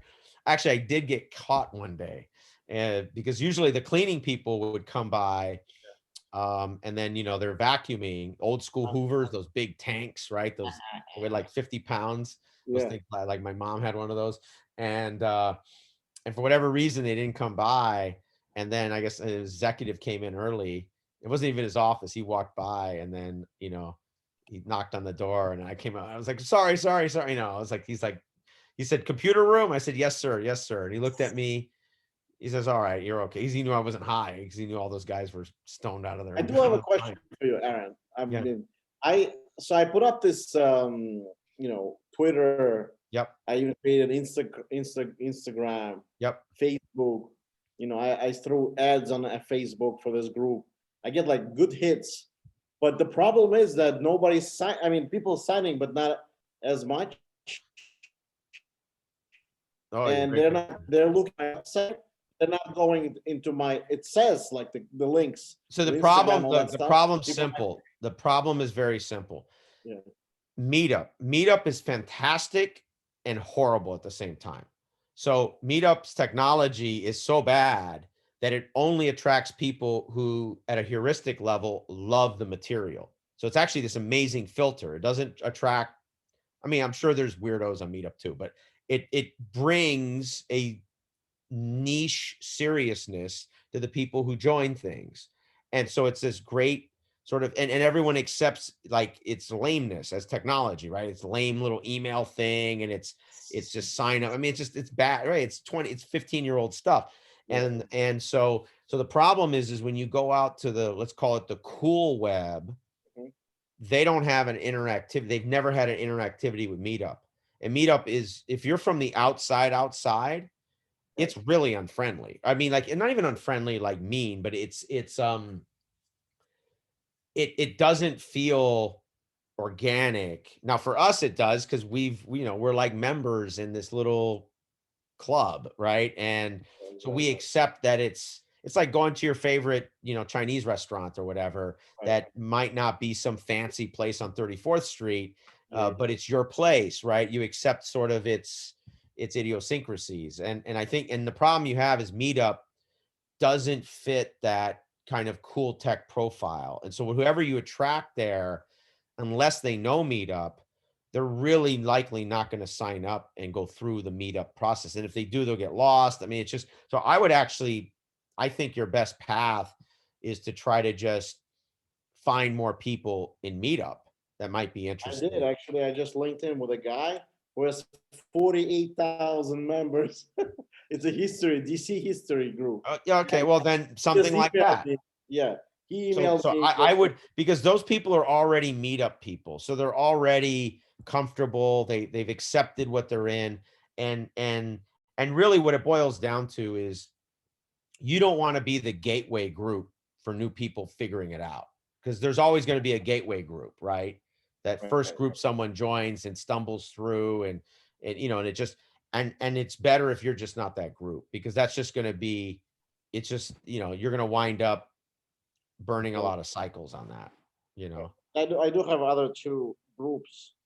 One of them on the like just money management, and then So another one thing I think would be interesting on YouTube, and I know it sounds sort of obvious, is you make a little video on how to use Meetup.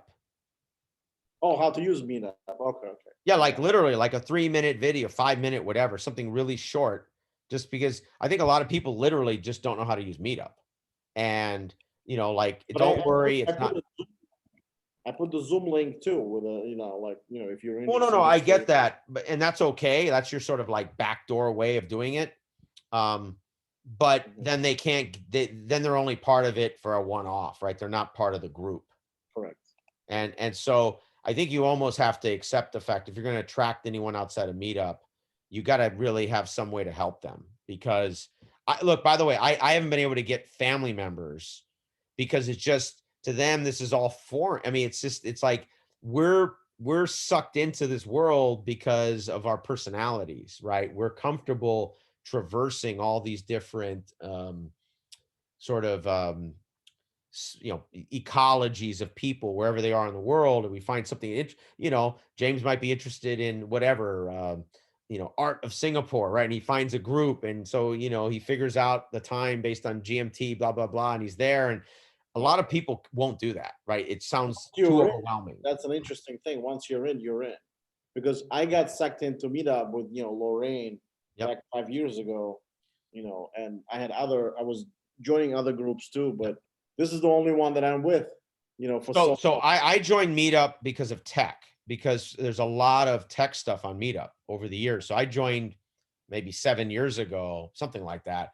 And in New York City, there's an enormous amount of tech meetups, at Google, at Microsoft, at Facebook, all those different companies, and then smaller ones too. There's dozens of them, and they'll have lunch and learns and appetizer hours, things like that. And basically, that's sort of how I got sucked in. And then during COVID,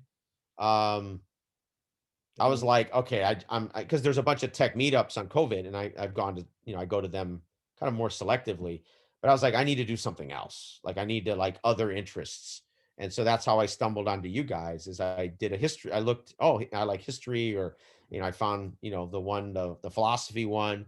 And I just sort of went to you guys are literally you, Lorraine and Ryan are the three I started going to, and they're the same three I still go to. And they're the only three I really go to, actually. So it's like, I'm loyal that way. It worked, and it works enough. And that's kind of it, really. I mean, we're definitely growing and adding stuff too. And so, I mean, we have Wednesday and Thursday and stuff, but I got to get more people. I mean, today was like kind of prompt, and still, I mean, eight people showed up. Yeah, no, it was good. It was good.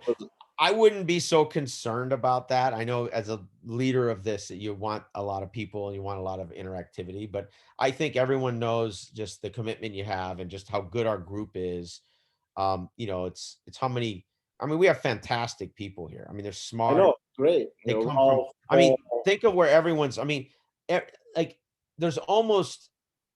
there might only be like one person here, if there even is, that you would call kind of a middle American person, right? Everybody's from somewhere else in the world. And I'm not judging that. I'm just saying, like, there's a diversity here that is phenomenal. That I think is just great. And I think that's something you have here that is really, it's a lot of fun.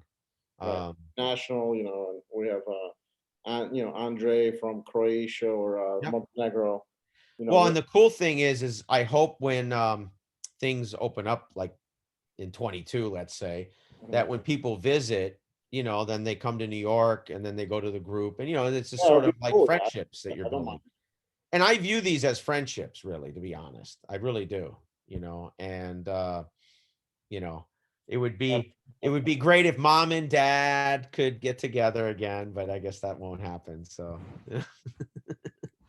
there's the mommy and daddy, they went separate ways. I mean, she's definitely a mommy. I'm far from daddy, but I think you both are mommy and daddy, and things I so can many do more ways that you have to admit the things I do in this group is not as lenient that she just goes through one subject matter until it's that. No, but it's personalities, and look, and I guess the way I look at it is that these are all niches that fit everybody at a different stage of when they're learning something. And I really do believe that. I think what makes this group phenomenal is how dynamic and nonlinear it is. And I really mean that. Like, it's just your personality to just go for it, which is fantastic in something that is this thick with this much material that we all have, and that people keep coming back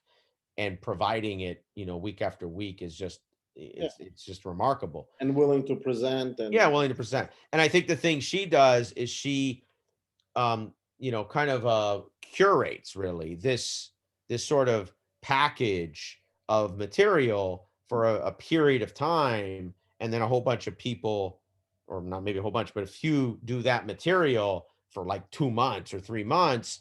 And for somebody that material, either they just literally don't know anything about, or they love it, right? They're either extreme. Um, that appeals there, right? So I think that's where, if mommy and daddy, could come to could come to Johnny's party, at the same time. They don't need two parties. You don't need Johnny's 9-year-old party at both houses. like I like her a lot, but if you notice, there's a lot of people that are part of her group and no longer part of her group. I know that. And it's look, it's not because of me. And I no, tell no, no. Look, if you come here, Yep. you can go to her anytime. no, I know. We're I know. hearing, and I really don't like that she tells people something that I like. Listen, know. you come here, you can go to any group you want because this is a really free floating group. Yeah, of course. I don't care because you're an adult. I mean, what am I going to do? Yeah. I can't. If you present something here today and tomorrow you present Lorraine, I have no problem with that. I don't care. Yeah. 'Cause She does have a problem with that. that's what I'm So, saying. That's what I'm saying. Like, why do that? I just don't get it. I mean, you know what it is? It's like this with everybody. Everyone has a place they've been hurt, and how they respond is different. And I really mean that. And I think she feels that hurt in a way, and then, responds in her way. And you have yours. Everyone has their, and then all the kids are stuck in between both houses. Oh, I love it that you guys, making a choice, and sometimes you go a year, sometimes you go. Yeah, absolutely. You would never Absolutely. hear from me like you cannot present this. In fact, if you want to present, go ahead. Yeah. You can present. Tomorrow you want to just do it for a small group. I don't care because No, I know. I don't have copyright to your brain. I don't have copyright to anything. And then she needs to realize that that's what she used to do to us. She used to like tell us this is what you need to present, and and then that's what you're gonna do. I'm like, listen, I can't do that. If Aaron wants to do here and wants to do his great presentation, I can't stop him. This is what he likes to do. Well, but I mean, I think what it boils down to is that everyone has a different heuristic in how they learn. And I think she really loves the sequence of order, which does do a thing a certain way that